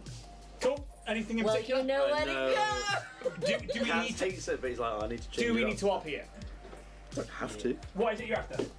I want a nice, long, black, leathery sort of coat. Well, I wonder where that was going. So actually, readily available at so many different Yeah, outlets. So, you know, I'm a thinking- long black duster coat or a trench coat, easily doable. Yeah, a bit more like. Rogue's probably got one you can have. I want it to be nice and sleek, though. I wore this back in the 80s. I'm thinking a bit like Devil May Cry kind of coat. Okay. Yeah. I think it's Virgil, is it? That wears it. Yes. Welcome. Have you met Jack? Yeah. We don't need to RP that. You can very much, unless you would like to RP that for any No, reason. I don't mind. Yeah, just, yeah. I think he. He wants to RP that bit where he looks in the mirror, gives a swish, and it's like, oh, swish. that would be very Say much would be it. proud. So Try some. I'm going to assume that you guys, as we jump back into it pretty quickly, are wanting to go now back to your Yeah. and I suppose we jump in on like Kaz, Roos, and Ida being there first, and we see Kaz in this long coat in front of like maybe like the panel window. I'm just kind of like trying to get into it, and you know, I'm not quite comfortable in it yet. But I'm armor's still trying to- weird. He's still wearing that drow fucking armor with the big spikes on it and shit. So it's like trying to like get that to like Can I say like maybe like repurpose it a little bit? Is an that engineering check. Because that is genuinely mechanic to like do that to armor. Obviously, you get like a bonus to this, and you get to reduce time. That's very true. Where the fuck are you? Where are you? Nice. That should just be our like Dragonborn Industries Starfinder podcast. Where are you? 24. Yeah, cool. And you get half the time on that, yeah? Yes. Which I think is a D4. Yes, it would be. So 1. Okay, so. For upgrading your armor, follow the normal crafting rules of crafting Starfinder. That's what I need to look for. Crafting, because we rarely use this rule.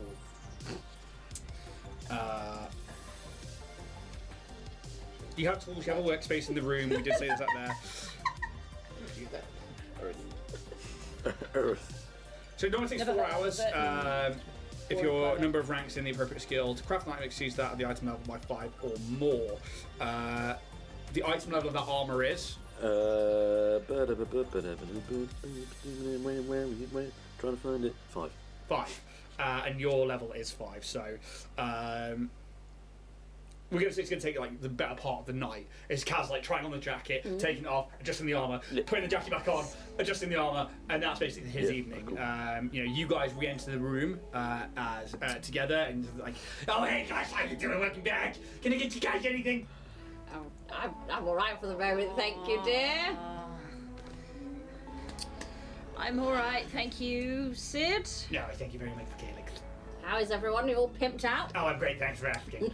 No worries, Sid, anytime. Yeah, I think I've done pretty well with the money I've got. Love the coat, Kaz. Thank you. Just I felt like I needed a bit of an image change, you know? I get that, I Yeah. really do. Yeah. Good. I'm glad I'm not the only one. No. I felt a bit weird, but you know. And as the night progresses, you guys can. We're not going to sit here and RP the whole thing. Unless there's anything particular you wanted to say between each other. I'm going to go out and campaign for John, his first seeker. Oh, do you know and what? get That's petition signatures. I am desperate to get out of the way of Sid, so I will come with you. Okay, cool. So for the better part of the evening, you two can make me a. Now, I do have a mechanic in play, so I'm not going to tell you what the whole thing is just yet. I'm going to make sure I give everyone that I talk to a handshake. Well played, sir. Well played. Because we have just bought fingerprint adapters. Yes. So, what I would like is a diplomacy check. One of you can make it, the other one can aid. +1. I have +5, so So, roll to see if you get the aid. doing the best. 10. 10, you Hey. just get the aid. And it's the shaking of hands. He's like, hold it for a minute. That burning. Oh, Don't worry about no, it. wait How for long do you me. have to hold the handshake? It doesn't say. Do you hold and then put your hand on the other side while you're shaking? No. the So what I do two? is I go to shake the hand, and with the other hand I push it in, so I get a proper. Yeah. Do they have to roll like? for Do it. you have to like move the hand to like recalibrate it at different? No, it's future tech. One and done. You give like a little tickle on TJ that would know all about that. Oh, one and done. Let's. Oh, Got your present, TJ? Frictionless lube. Oh. Frictionless lube. It is genuinely an item.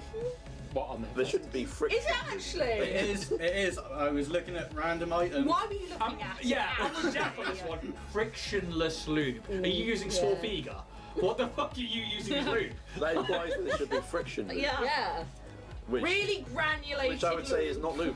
Yeah. That's just You friction. can get dry lube though, which is so funny because Tristan uses it for his bike a lot. And every time I see it out on, No, that's her name for herself. whenever I see it, I don't like to it's so funny whenever he's like leaves it out on the kitchen table, like dry lube. Nice. It serves a specific purpose. Dry lube. Yeah. Love it. He's just out there with his bike all the night. Yeah, lubing it With up. his dry lube. I do call her the Frictionless gel. Well, that's it. Yeah, that's not. It is now. Get it out, mate. Fucking get out. Red on it. It reduces the friction between objects as a standard action. You can apply a dose to frictionless gel to your body to grant yourself a plus 6 bonus to acrobatic checks to use the escape task. Thinking of it, it's like WD-40, and then it's like to the body, and I'm just imagining. So you can get out of grapples and stuff like that. But I need a diplomacy check.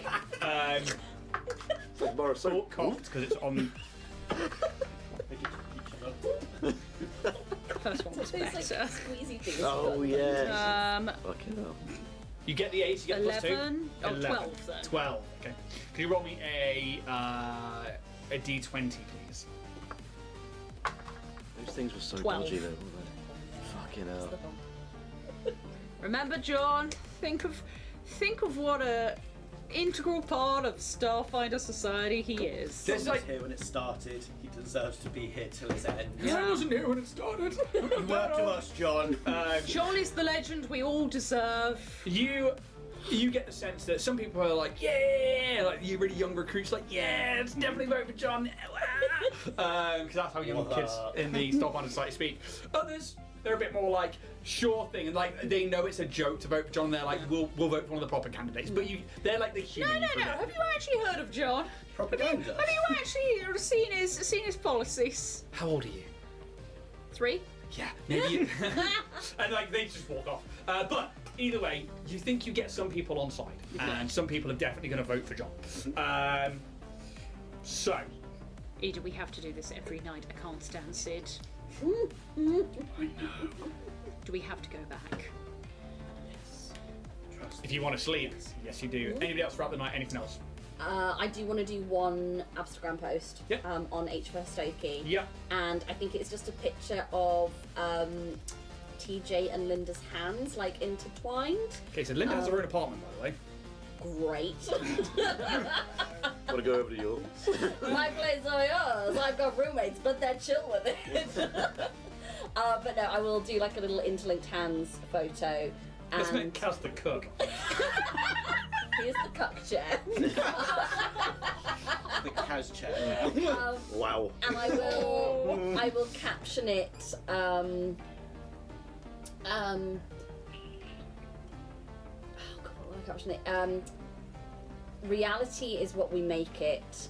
But we know in this moment that we are real.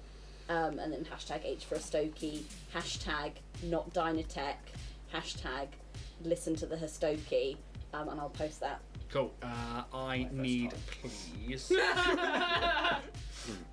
I just need to get my background notes. Hashtag preachy Big fully erect. win. Oh. Hashtag don't need frictionless lube. She's good to go. Dry lube only. D100, please. Oh, sorry. First of all, because you already have followers, what I do need is a diplomacy check. You may add computers or You may add. Sorry, it's a D20, but you can either do diplomacy, computers. Yeah, just those two for now.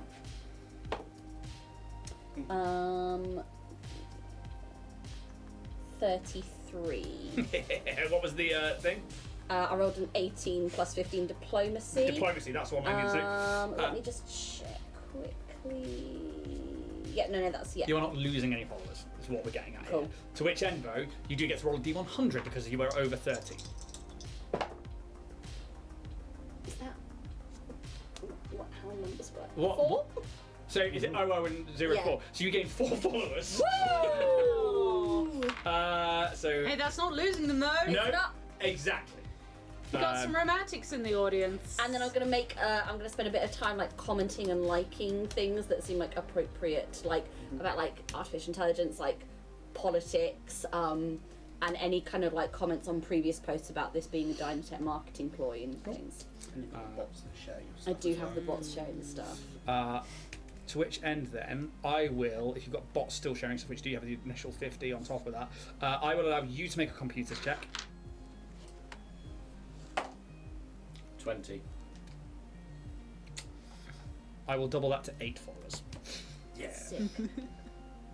So, 146 plus 8. What? 146 plus 8 is Yeah, 154. 54. Yeah, I got that right. Diff. You have 154 followers currently on H for Stoking. Cool. And with that, you guys can mark off a long rest. You can spend the night sleeping. Obviously, if you end up going to Linda's apartment, Yeah. then that's where you can spend the night. But bear in mind, you won't be with the crew. Fine. I'll sneak in nice and early in the morning. Throughout the night, obviously, because you don't need to sleep, so Linda's going to be exhausted. No, you still got 4 hours of downtime. I don't know. That's smoking this cigar, yeah. Oh, we went to You're just proposal. relaxed, babe. Read your book. I'm fine down here.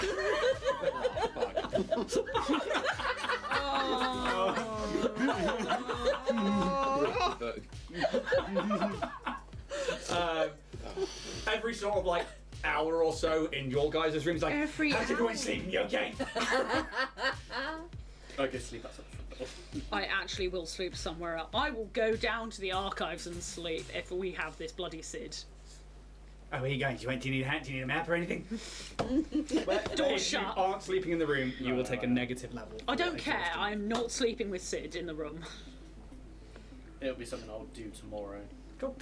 The morning comes up and you beep beep beep beep beep beep. You ready to sign? Everybody's time to get up. And you are woken up by Sid, and a new day starts. And with the new day comes a comm Oh, lovely. to all of you. OMG. OMG, indeed. So I think this should be fine there because we locked out for a bit, wasn't it? you are now. Yeah. Yeah, you are fine. I completely forgot about that, but you are fine. Let me bring up the bit I need. So. You have been randomly selected for a survey. The comm bleeps on your personal data pad, and a small message pops up that says, "Please find me at the Archive Cortex. We have some more information regarding your recent inquiries and possible lead for you to follow. H7." It's alright, I'm already in the archive. Seems pretty simple. I'll just go down. Could be a trap. Nah, it's not a trap. Could be a trick. Does anybody mind if I see if we can swap Sid's voice out?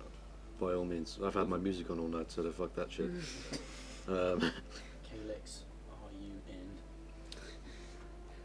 I'm in the archives. I couldn't stand Sid every hour. Do you guys mind if I bring my girlfriend? Linda's already gone. Fuck, let's go! She's so hardworking. Yeah, when you sneak off in the morning, she goes to work. Wicked. Love it.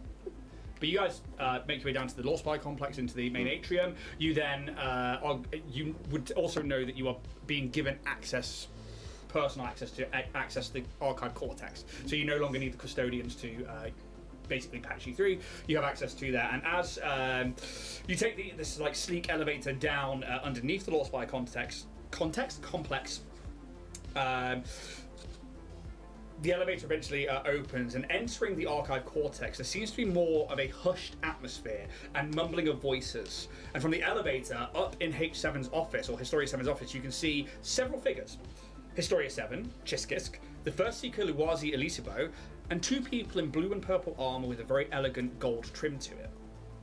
The first is a female elf with this like silver hair with this long spear-like weapon on her back, and the second is a slightly shorter human male with this like heavy armor on. He's got dark hair, grey hair with dark features, and then has a clean-shaven face.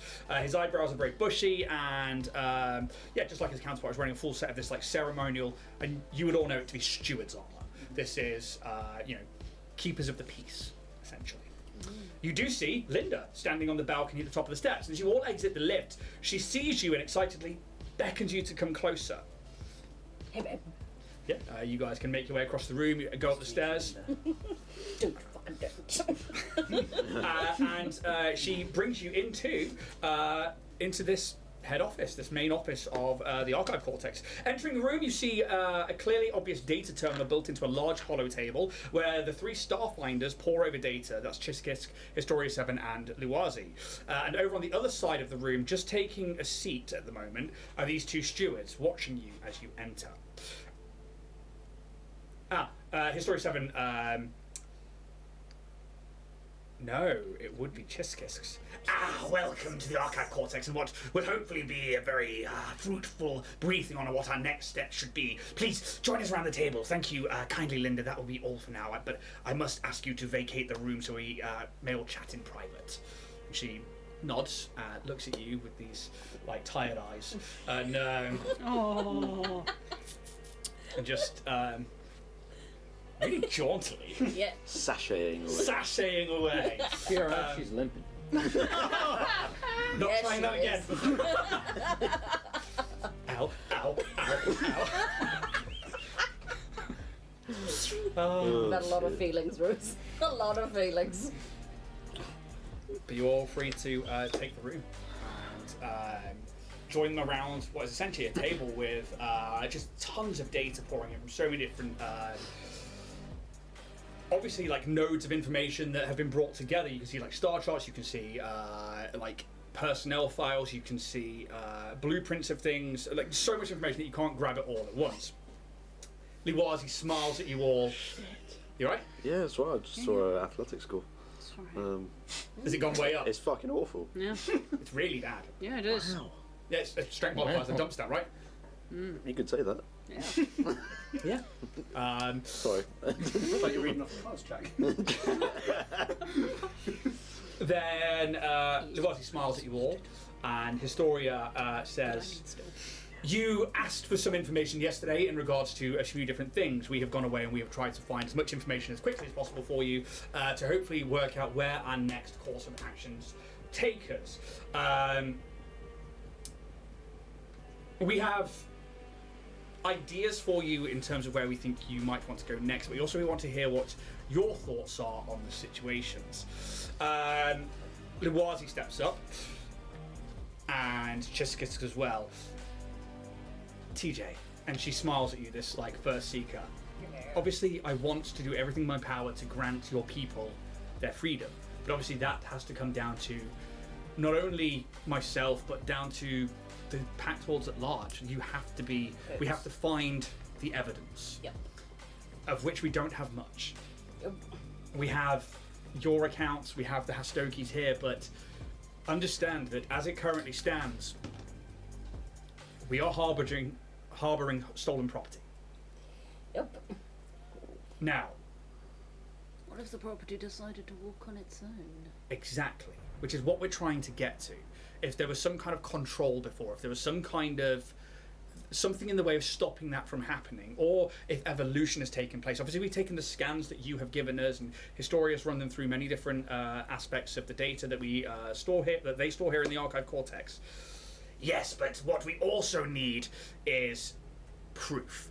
We can say, yes, they got up and walked on their own, but then, we have many ship AIs that have personalities. We have room AIs that are basic that have personalities. It's one of those things where, we need to prove that we're not just humanizing an object. However, we need to know more about this. We want to try and validate the lives of the Hostoki as quick as possible, before it becomes too late, and before they can be used solely against us in the elections for harboring stolen property, but maybe used against Zan in the aforementioned event. Like, TJ, what we need to know about life inside the company from as many Hostoki as possible, to summarize the best leads to follow and also where to best investigate. What was day-to-day life in the company and in the towers like? Monotonous, to be quite frank. They kept us on a very strict regimen. We would go down, we would be fed in the morning, so it would come out the chute. We would eat the food, which turns out was our own people. Trust me, that was a bit grim finding that one out. And Where did you find that out from? H-Bad! I can only say it like that because it's just... Human resources. Yeah, H-Bad! We know of that program. Told us directly, actually, that it was... We were... basically, any Hostoki that was fed into the protein recycler was then put back into the food supply. Which Linda actually has texted me on the data pad that she was worried she was going to explode because she tried new foods, and they're trying to say that the bammings are food related. These explosions, these Combustions. very violent events. Yes. What do you know of them? First I heard of it was Bam Bam. Rip. When I came back to Hostoki Towers after my first away mission, and saw him literally splattered up the walls. And that was to the DAC system, to Adel, yes? Yes, it was. But yeah, basically in Hostoki Towers, we would go down to the train, and we would take the train to work, and we'd full filter into the office. We'd do a day's work, and go home, get fed, sleep, repeat. That was it. It was very tight. Very, you work, you eat, you sleep. They allowed us we were sometimes cohabiting with other Hostoki for probably socialization purposes more than anything else. Some Hostoki, like Jenkins, was on his own, but Who's this Jenkins? Jenkins is the vilest scum you have ever met in your life. Jenkins is actually working for Mr. Vasler. Elijah Rosler. That's the one. That's a name. Yep, he used to be in legal, but then he got moved into marketing and seems to be very close to Raslurin now. He is fucking massive. He has a lot more allocation of food than anyone else in the Hostoki that I have ever met. He was also sent to trail us, and we could never catch him at it, so I don't know what he's up to, but I don't trust him an inch. However, I do also think that he might be very awake like myself and has probably been for some time. That's my theory on it anyway, but yeah. And he holds a hand up and he looks to Luwazi. Just getting right up thinking about chickens. It seems like the common denominator here is food. Now, obviously, information that we have is that the recalls on units sold were for not feeding them the allocated food. All of your brethren have said roughly the same thing as you, minus this Jenkins. This is new information to us, but they have said eat, work, sleep, repeat. Well, eat, work, eat, sleep, repeat. Yes. When you went to the DAC system, were you still on the allocated foods? I had rations that were allocated by Dynatech, but You ran out of them pretty quick. We did, so I was eating We other had things like salads. salad, Yeah. and I very, very quickly sort of went on to a different diet. Other sourced fashions as well. Yeah. And when did you? Oh no, that was only last night, baby boy. And when did you?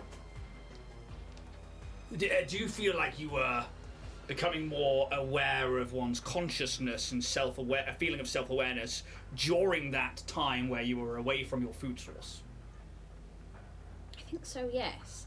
And at the time, I just thought it was because I was experiencing new things and a different way of living. But the longer I've spent away from the station, the more I know I have changed, and the more I feel different things that weren't in my realm of possibility before and now very much are at the forefront of my mind. Like My wife. Carnally. Historia 7 is like, expand, explain. Yes, we're all. Definition. I've never.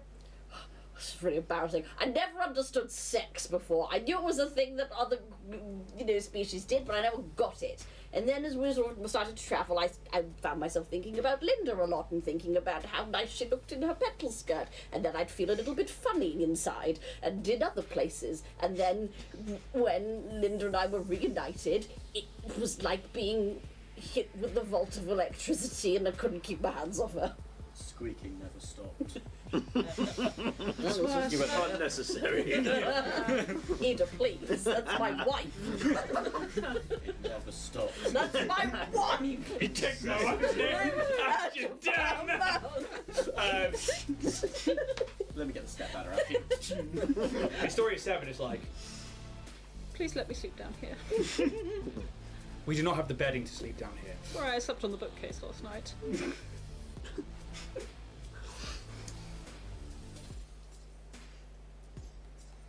Suggestion, she says.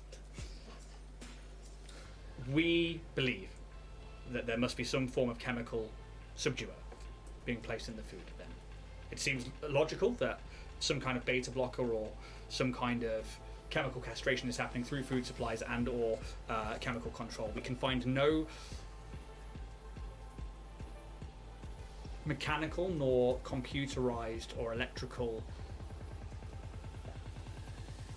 means within you to control you, nor for you to act as an artificial intelligence. It all seems organic and it all seems natural, even if you were created, and she's just so blasé, created in a laboratory. However, we would need to prove this. Since leaving the towers, none of the Histoki here have any of the food supplies. Mm-hmm. We need some to test it. Sure. If you still have access to this Jenkins, or to, if you think has this allocated amount, or if you still have access to the towers, then you may have to make a trip back to reclaim some of these supplies. It's not something that I'm particularly looking forward to do, but it's a must. It is a must, and therefore it must be done. And she's like, then it will be done, and just starts typing away. And like Luazi's just like, forgive her. No, I'm very much on the same page here. It's when terrible things happen to a lot of people who you care about, you just sort of go into, get it done mode. The next is actually Historia, who is like typing away, and then she turns to yourself, Calyx. She's like, Huge bags under my eyes, half asleep.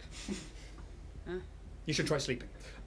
You asked about the elves of Castrovel, and if we could track down the individual that you saw in this vision.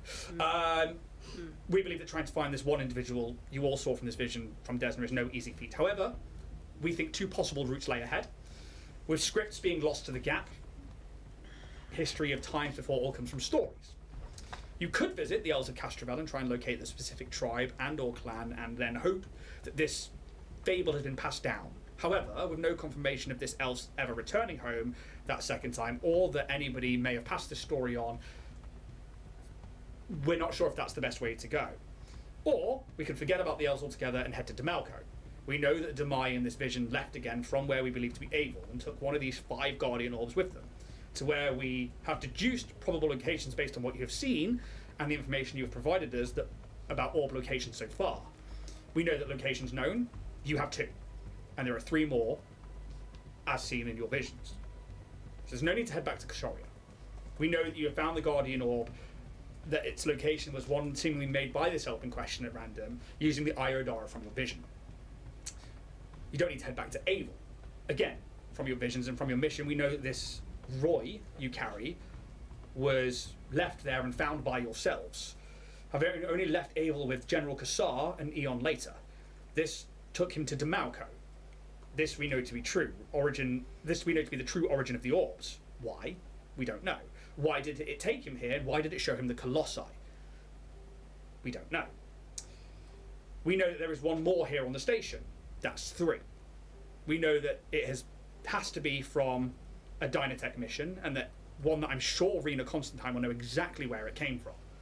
I doubt it is Demalco, but it could rule out whether this elf or the Lashunta that went with them and seemed to take one of these orbs away to another location in the galaxy. We should speak to Rena to put more of a definitive on the orb in Dynatech Tower. You say there is one in the hands of this pirate captain. You mentioned Shadow Captain Taldi. So we know that that one too isn't currently on a planet, but how this pirate found one could lead us to which of these orbs, and people may have a loose history with it. Skelkin Shaw and Derisday Absoli both deny looking for orbs off planet. Why? They had heard something, a rumour, and where was this information from? Surely they left their home planet because of some piece of the puzzle that's not been shared with us now, because of their absence. Does Derisday know something? Also, if the orbs originated from Demalco, someone there must surely know more about their history or usage, if not old settlements and places that could be visited for the sake of searching for answers. But also from your vision, you saw Demalco in some place underground where an orb lay alone and hidden. Is this the 5th orb in question? Back to the elf in question. Is it more likely that visiting aliens in the form of elves would be a story told and remembered more on planets not home to elves, rather than the world where elves populated the galaxy in the first place? With these deductions and questions, I would say it's likely that a visit to Demalco is in order. But when? It seems 2 other orbs are going to be in the Galerion system. At once. At least, less intelligent being would call that fate. And you see Luazi smile again as she just brushes off this, a less intelligent being would call that fate. So do you try and get hold of these first and then head to Demalco, or do you head to Demalco first? We also believe, after speaking with the Arcana Miriam and looking into blood magic, that there is more of a tie-in. We believe that the ritual in question was one used to seal away a being, this masked entity. We think that from the vision, the mask houses this shadow, this entity, but we know not what this is. The body of this insectoid merely a host by the descriptions given and what we see looking through information from the Arcana Miriam here on the station. But the sacrificial part is interesting. It seems that it is something the group in question didn't anticipate, and that the already dying Vesk's blood was offered as a focus for the seal. Then why collect Vorag's blood? That was an interesting question that the Arcana Miriam pondered for a while. The Arcana Miriam believed that the blood taken from Vorag is a possible part of the solution to unlocking or keeping the seal locked, one or the other. Without the inscription of the spell or the enchantment muttered, the Arcana Miriam can't offer more, or a more sound answer. Is there anything you have come across regarding the Kassars and their bloodline that would yield any clue as to what this could be? Any stories, any fables, myths, legends? You have met 2 Kassars now, I am led to believe. Mm-hmm. Did either of them give any information, intentional or not, that could help? A long time ago. The only thing I can really think of is the shadowy thing. The shadowy thing? I'm sorry. You mean vague. the those ones? No. Warwick had all that stuff coming out of him, didn't he? And so did his grandpa. Grandpa Could I Papa. do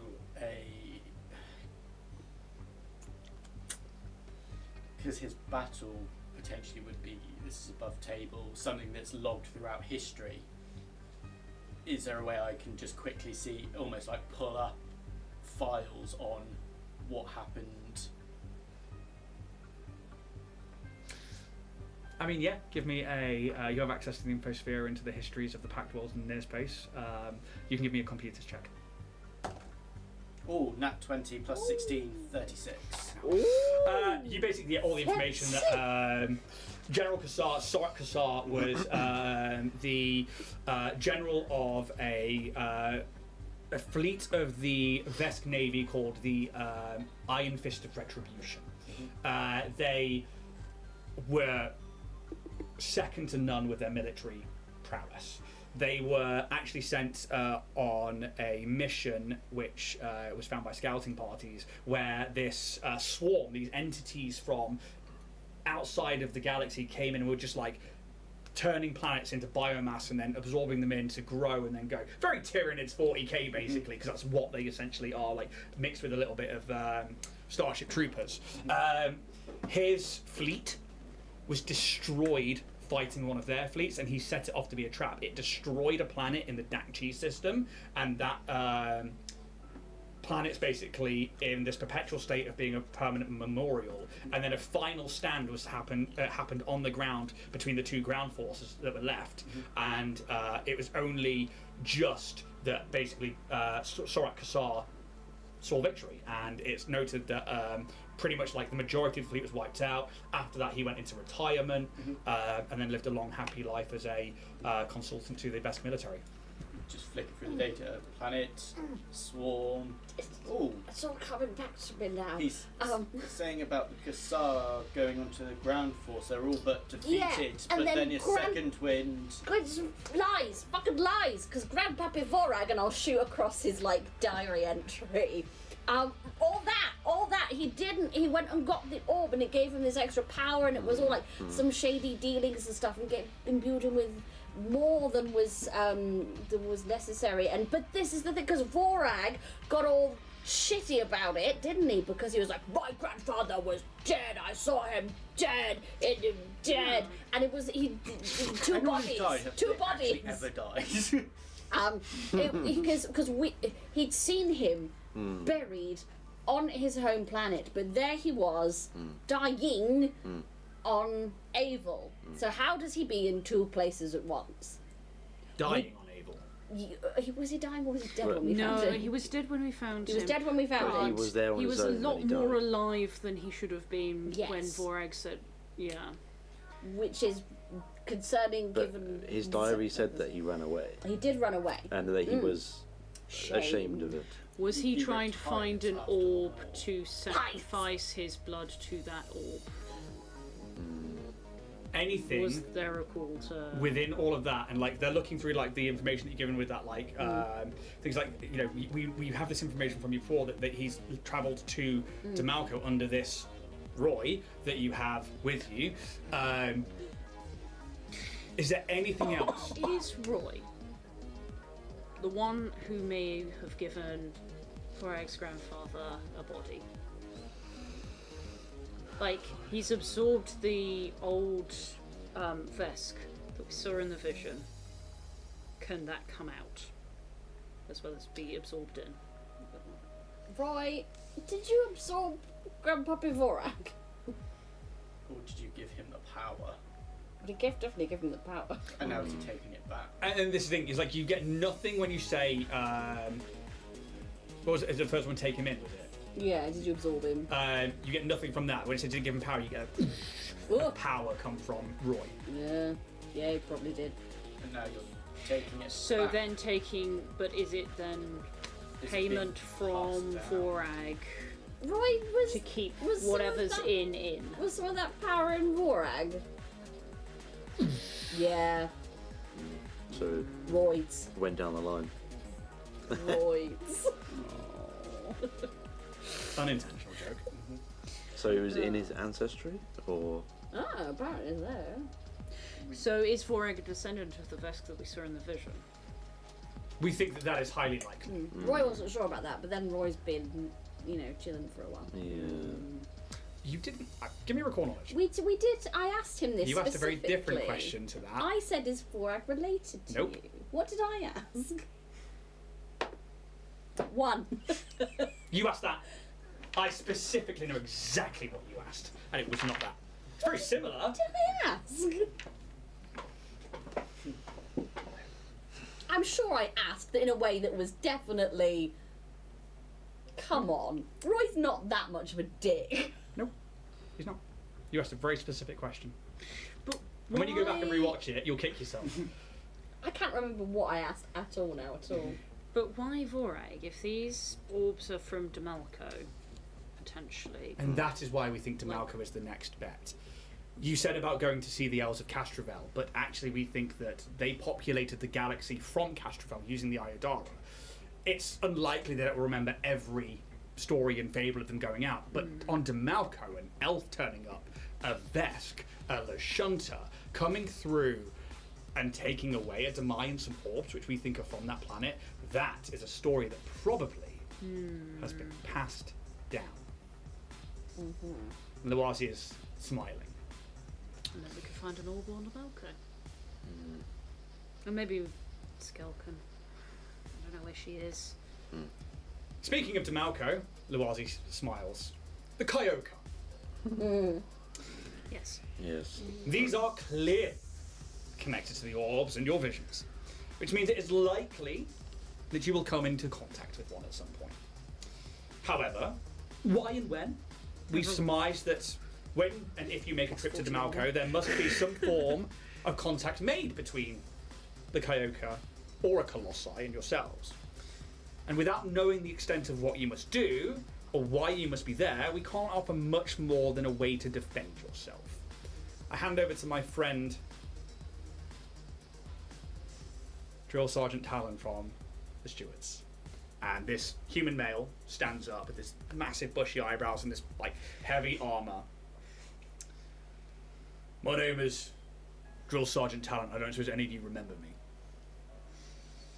Will I have seen him before? Give me a recall knowledge check. Can I do the same? No. Just a flat roll. Yep. 10.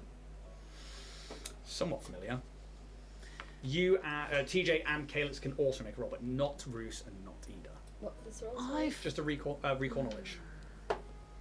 1. Dude. Wow. Sex on the brain. Also 10. Goodbye.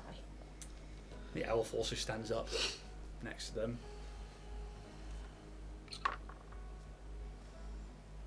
We met maybe a month to 2 ago in Dynatech Industries, shortly after an attack on the building that you guys stopped. Zan and Lawasi here are old friends of mine. We were all on a crew together. Zan was obviously in charge that day and took me through everything that happened, and that you guys were the heroes that saved the day.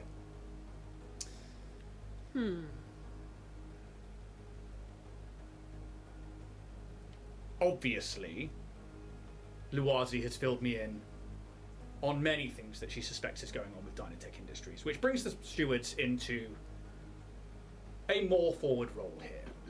If they are doing anything that disrupts the Pact or could cause a problem between Pact worlds and Aslanti space, and looks directly to you, and or other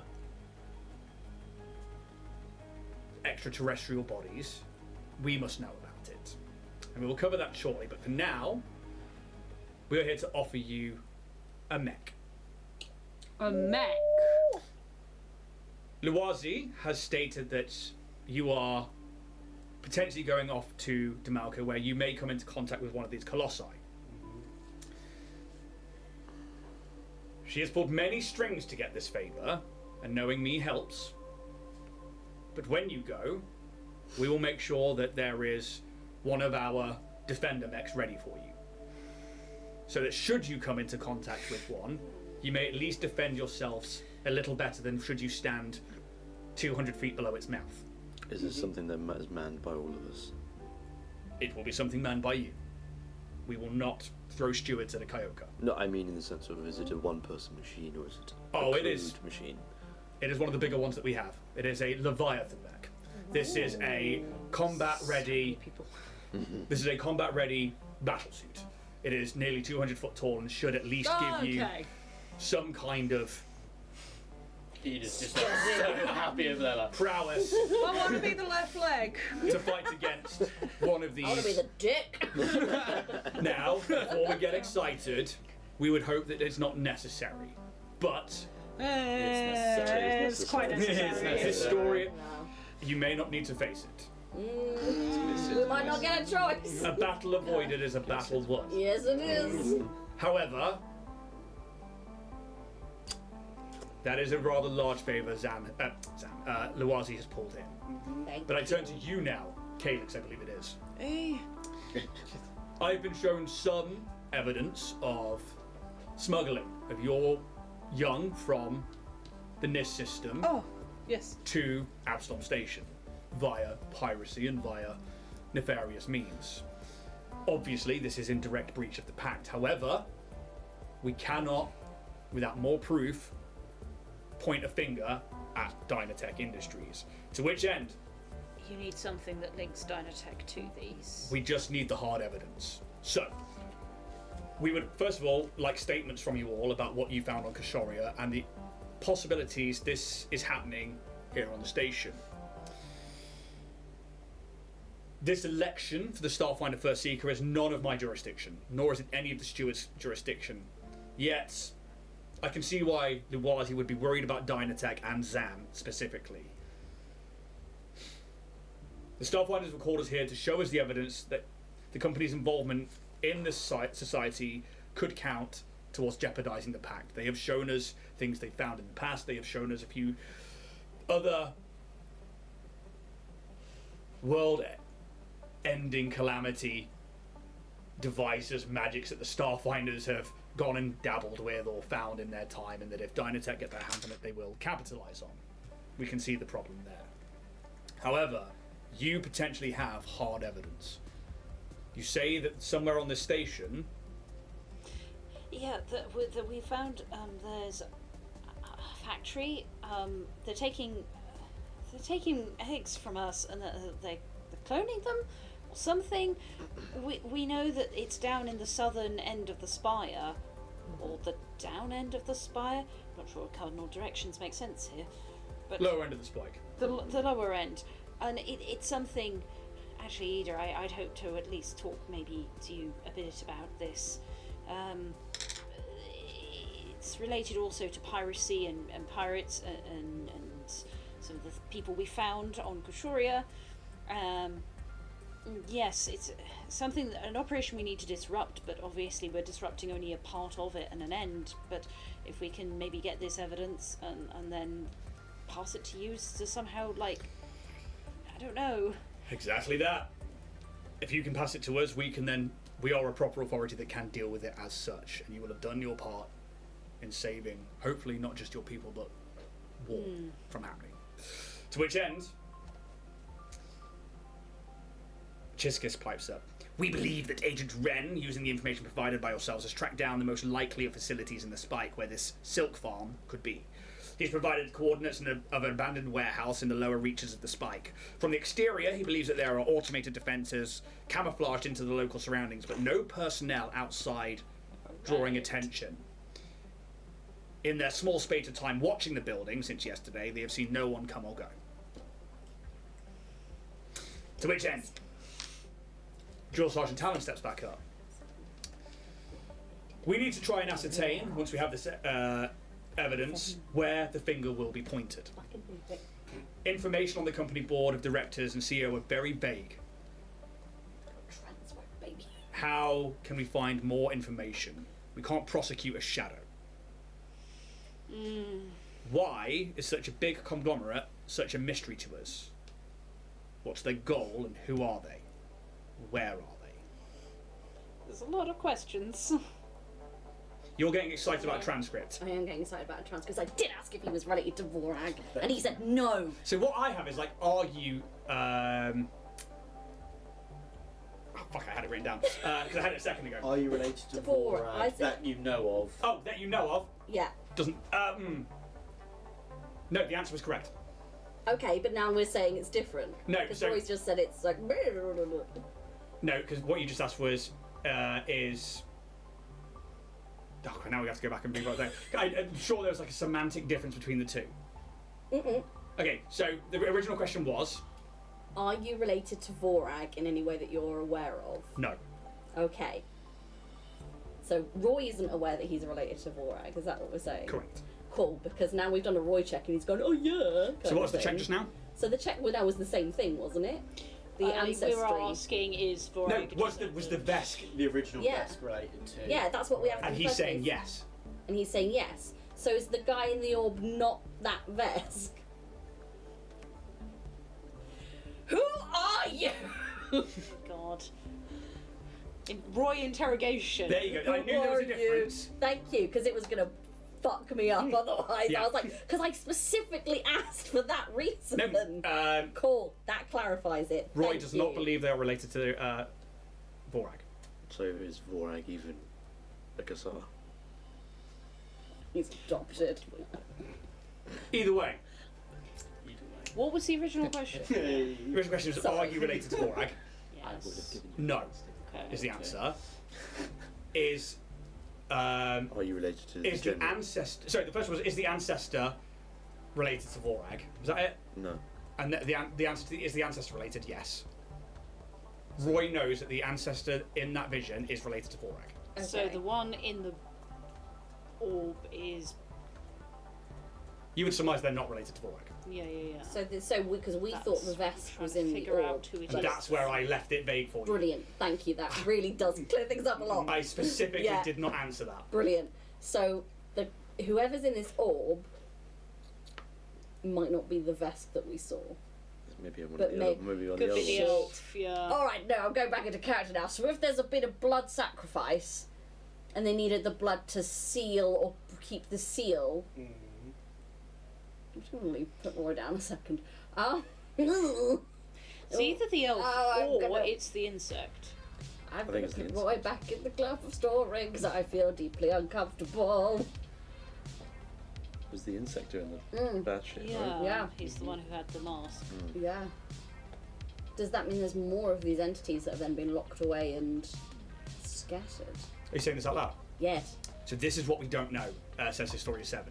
We are not sure, after speaking to the Arcana Miriam, whether or not that blood magic that you say, which they think is definitely some kind of seal, is either used to keep it sealed or to open it. It could be one or the other. The other side Why of that, this blood? we think it's a relation. A relation of who's in the orb. Or who Or sealed who the sealed orb. the Who orb. sealed the orb? Or the blood used. That's why we're asking Yeah, if there's Because anything the else vest- you've the vest got heard. killed The Vesper's as at the death's sacrifice, door. right? Yeah. Was it a And- sacrifice? Yeah, the Vesk was Yeah. going to die He anyway. was going to die, and so they sort of. And they, that blood was used to seal. And so then it's Yes. any descendant of that. and who else did we see? Because there was. Species might be then very important in this. Was it an elf? There was an elf, There's there a was a Shunter. Shunter, Um, there was a Demai. Demai. Demai, which seems significant. There yeah. was Vesky Boy, who was. Yeah. Which is why Historia's like, yes, that's why we think you should go to Demalco. Yeah. Who else did we see? And then the insect, obviously. Well, the insect was. No, not not part of the party. What was the other one? I've got a tree with 3 C's on thick. That's not really any use. See, this is the bit that I like, is that like over the course of 43 episodes, I've slowly been giving you the pieces and being very vague about certain things. Yes. And basically, whenever you've said something with semantics wrong, I've gone, yeah, cool. We're going to leave that where it is. I've only got 5. It's Demai, to. Oh, and another Demai. Oh, two I Demai. think there was 2 Demais. That's what I've got down here. I could be fucking wrong, but You're wrong. I'm wrong. I've got I don't know why I've written Demai twice. What have I done? So I've got a Demai, because there are 5. Yep. I don't know line. I've got Demai, Shunter. Gaunt Vesk, Yeah, Vesk. Alpha Shunter, Yeah. and another Demai. So you've got two Demai as I've well. got 2 Hang on. Demais. Let me go Yeah. check the story. So maybe I was right. Maybe you are right. I'm like, fucking, am I questioning myself now? And I then need to the go back elf. and read the pre-story. Yeah. And the elf was holding a holy symbol of Desna. Hang on, no. Demai, elf, Yep. Lashunta, Yep. Vesk, Yep. another Demai. Yeah, I've got Yeah. 2 Demai. No, fuck that. No, it's not. It's a grey skinned. Wait, no, grey skinned human? That is a Demai. Vesk, Lashunta, elf, So grey 2 skinned Demais. human. Same age as before. 2 Demai.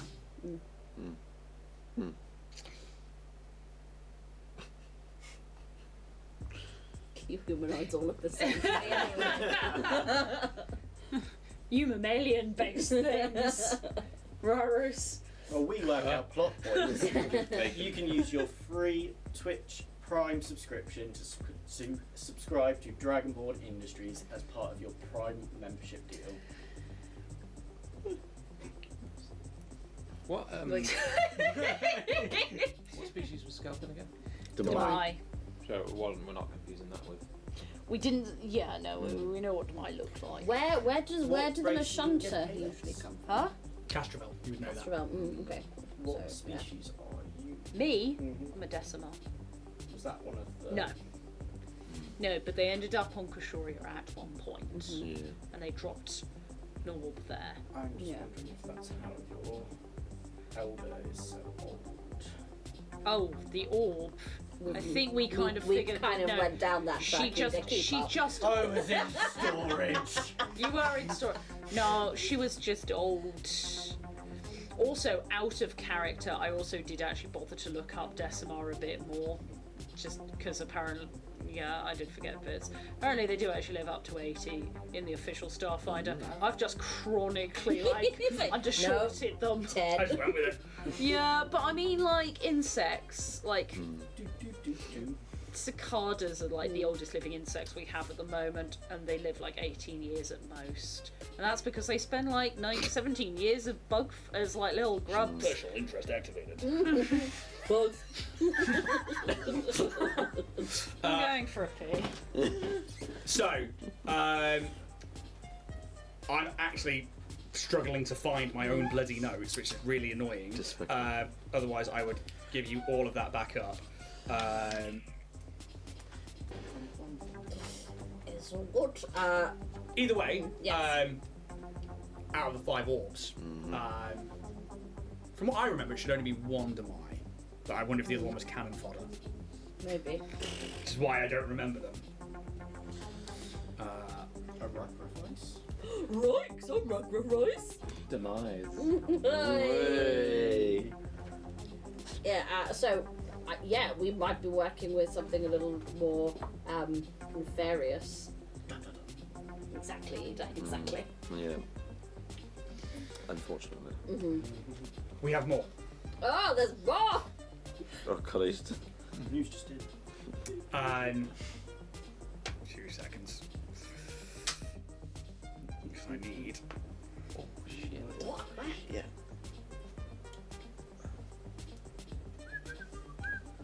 Is it 39? There we go. Did you tell them about what you saw at Keydale when everyone described everything that had been going on? Yes, I believe I did. Okay, cool. Yes. Chiskis pipes up first. Obviously, looking at future steps, we only have 6 days now until the elections. Blimey. We do have information for you on the lead mouths of Xano.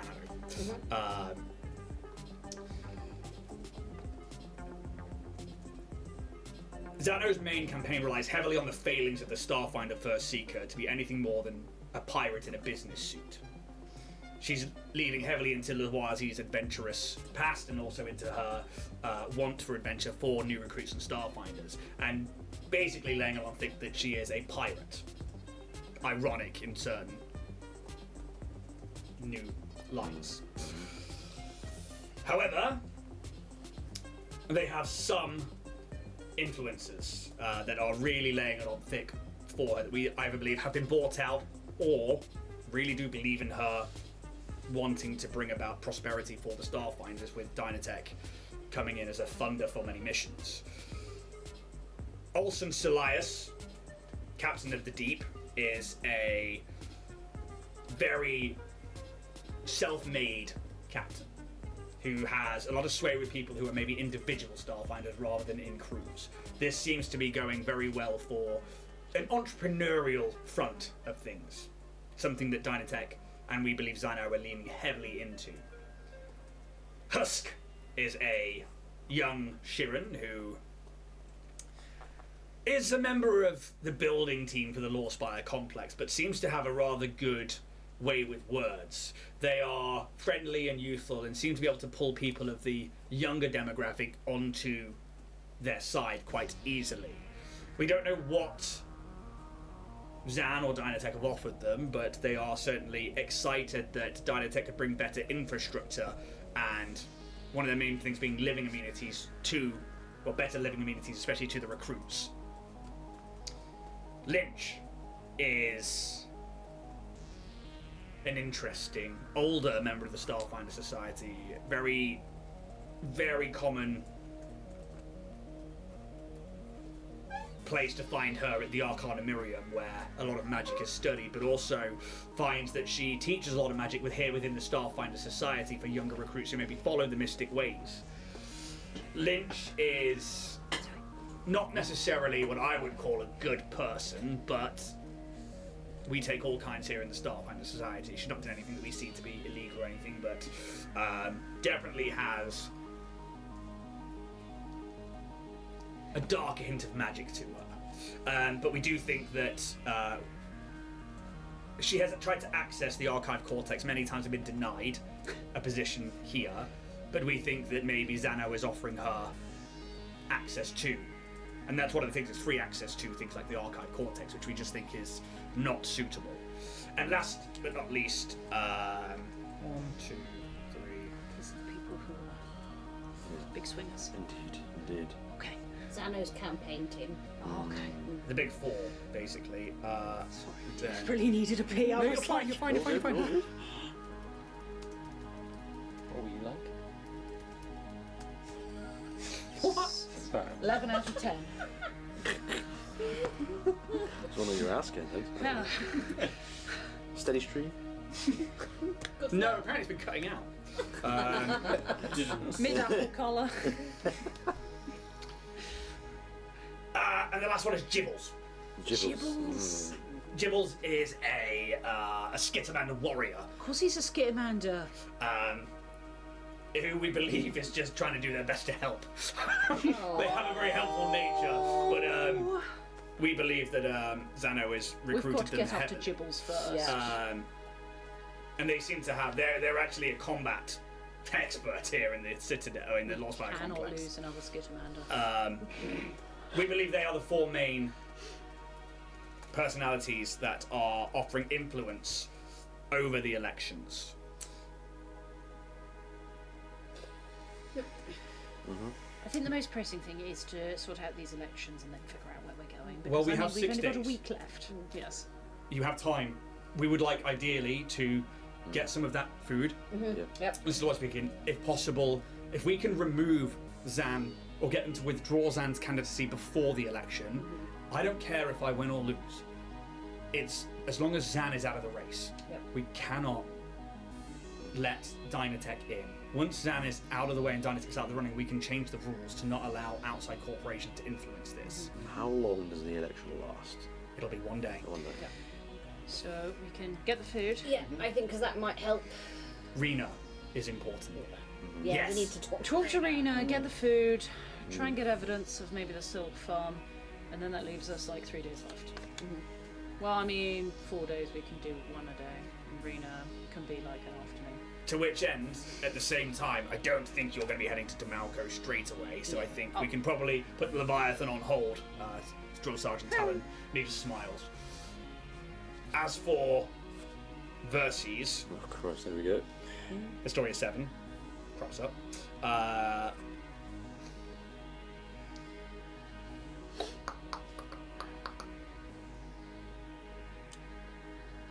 We're still yet to see a major connection here. You've mentioned this sight that you had into the tower, and they're clearly working together to some end. Obviously, with nanites and fusing them into these poor creatures and other things. Obviously, companies are allowed to pay people to do many different things. It's all down to the world that they're on as to whether or not they break the law or not. If we were to ascertain any more information, you would have to go and see it firsthand. But now you have Well, Starfinders as a full backing. you're aware of Dr. Grimm, right? Yes, an interesting character that, and Historia 7 brings up a file and stuff, that you mentioned from your trip to Historia. Obviously, like, they clearly had some stake in it here, but we don't know to what end. One thing I would say is that Strix are quite, what's the word? they like to keep to themselves. Yes, yes. And if anything does not suit their own pursuits, they are not interested. Given the fact that we found Dr. Grimm clearly doing experiments on the Decimar, along with Dynatech, raises alarms, and the fact that I have seen someone else also in Keydale who's very high up performing experiments of the same sort of nature. This is not something that we can just ignore. Agreed. I think it very much serves as more than just someone who's being paid. But they are being paid by the company. That as may be, but And this is where Strix aren't really interested in just money. But this is where Staff Sergeant Talon steps up. But why are they being paid by the company? What is it they can offer Dynatech that they can't do here in the tower? What is it that means that they would, the people on Vertice, these Strix, would allow Dynatech some form of foothold? Because they have a common goal. Which is what? Perfection. For what reason? For as long as I've known, it's just been Strix's way, is the pursuit of perfection. Maybe they know Dynatech, about the future Fioka perfected. as well. Future perfect. And the issue I have is that we don't know who is on the board of directors. We know of the CEO, but only by her name, Dynaxis Nimbus. But then, have you ever dug around for how old that person is or where the company started? We haven't gone that deep. Would I be able to relay any information that... You can give me a culture check. Can I do the same with my corporate agent, You can. Jazz? That's what I ever asked. Fuck me. 7. I think it wouldn't have been passed down to you in the defense teams. I think it's just a case of like, here's the money, here's the gun, you follow orders, you are basically a soldier in a militia. So, teacher rolled a 15 with the -5 to the DC. 15 with a -5. It's interesting because, again, something that's not really taught to you. Yeah. In fact, it's very vague. Like, you've been told so much about the company and everything, but yet the board of directors, the age of the company, where it all started, everything like that, it's just never been said to you. It's very strange, actually. You'd think that such a large corporation would capitalise on their origin story. You'd think they would capitalise on that. And Talon is smiling. So what does your Kida, what does somebody at the top there know? Surely there's a tie. If they're not working in the company, if they're not working directly in the building, who are they tied to? They must know something.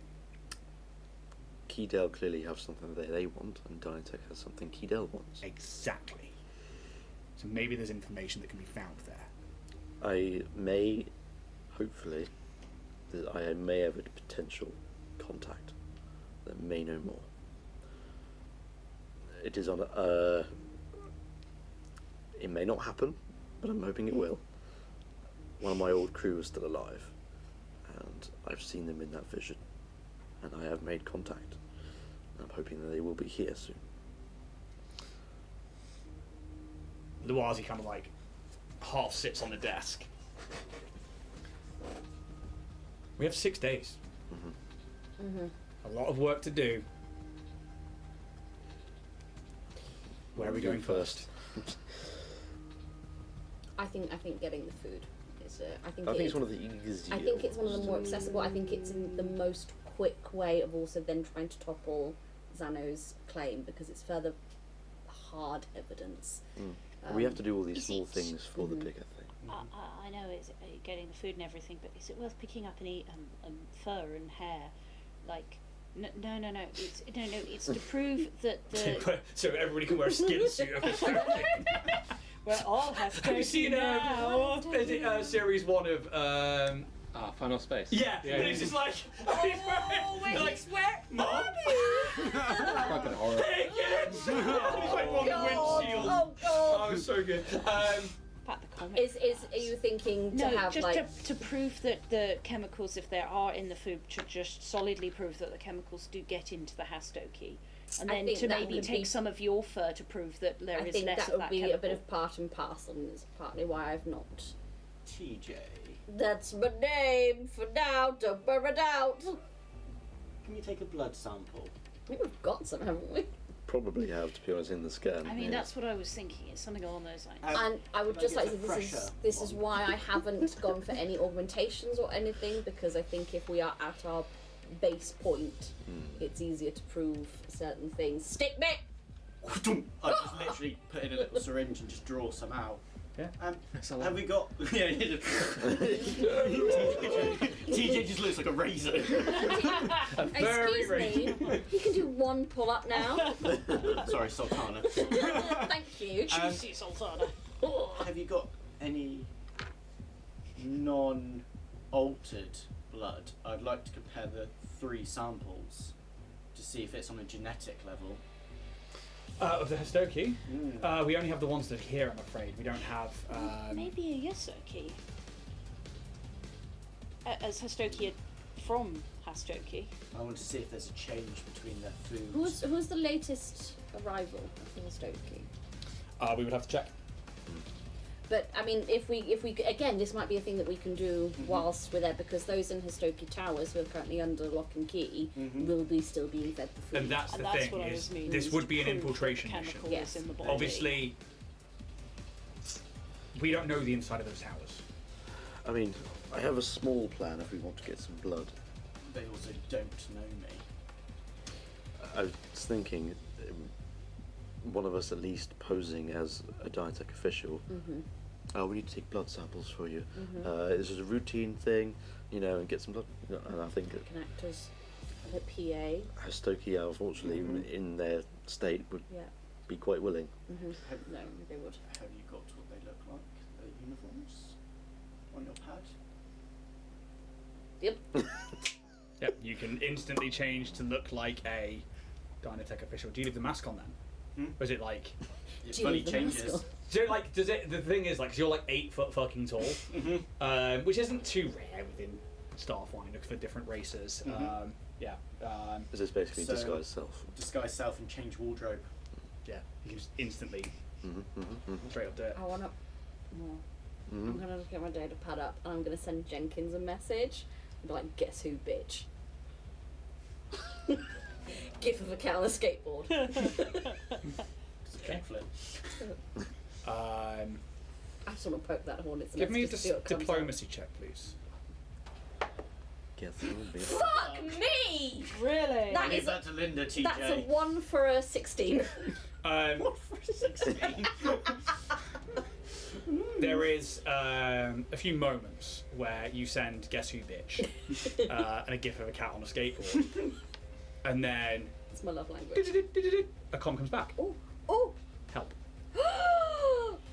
Well, can you sense motive of message? Not really. Cool. How the turns of Oh, tables. how the turntables. Oh, Jenkins. We're going to end the episode there. Wow, yeah, as we yeah. look to enter Hastoki I'm Towers going to enjoy this. in the next session. To which end, thank you so much to everyone on Twitch. If there was streaming issues, I do apologise. It's been fine on our end. So, to podcast listeners, thank you so much. Fuck you guys. Pretty much. Thanks for watching. I believe you're not here next week. I am here next week. Oh, okay. It's the week after. Excellent. I'm not here next week. Excellent. Just seeing who's here for the TPK or not.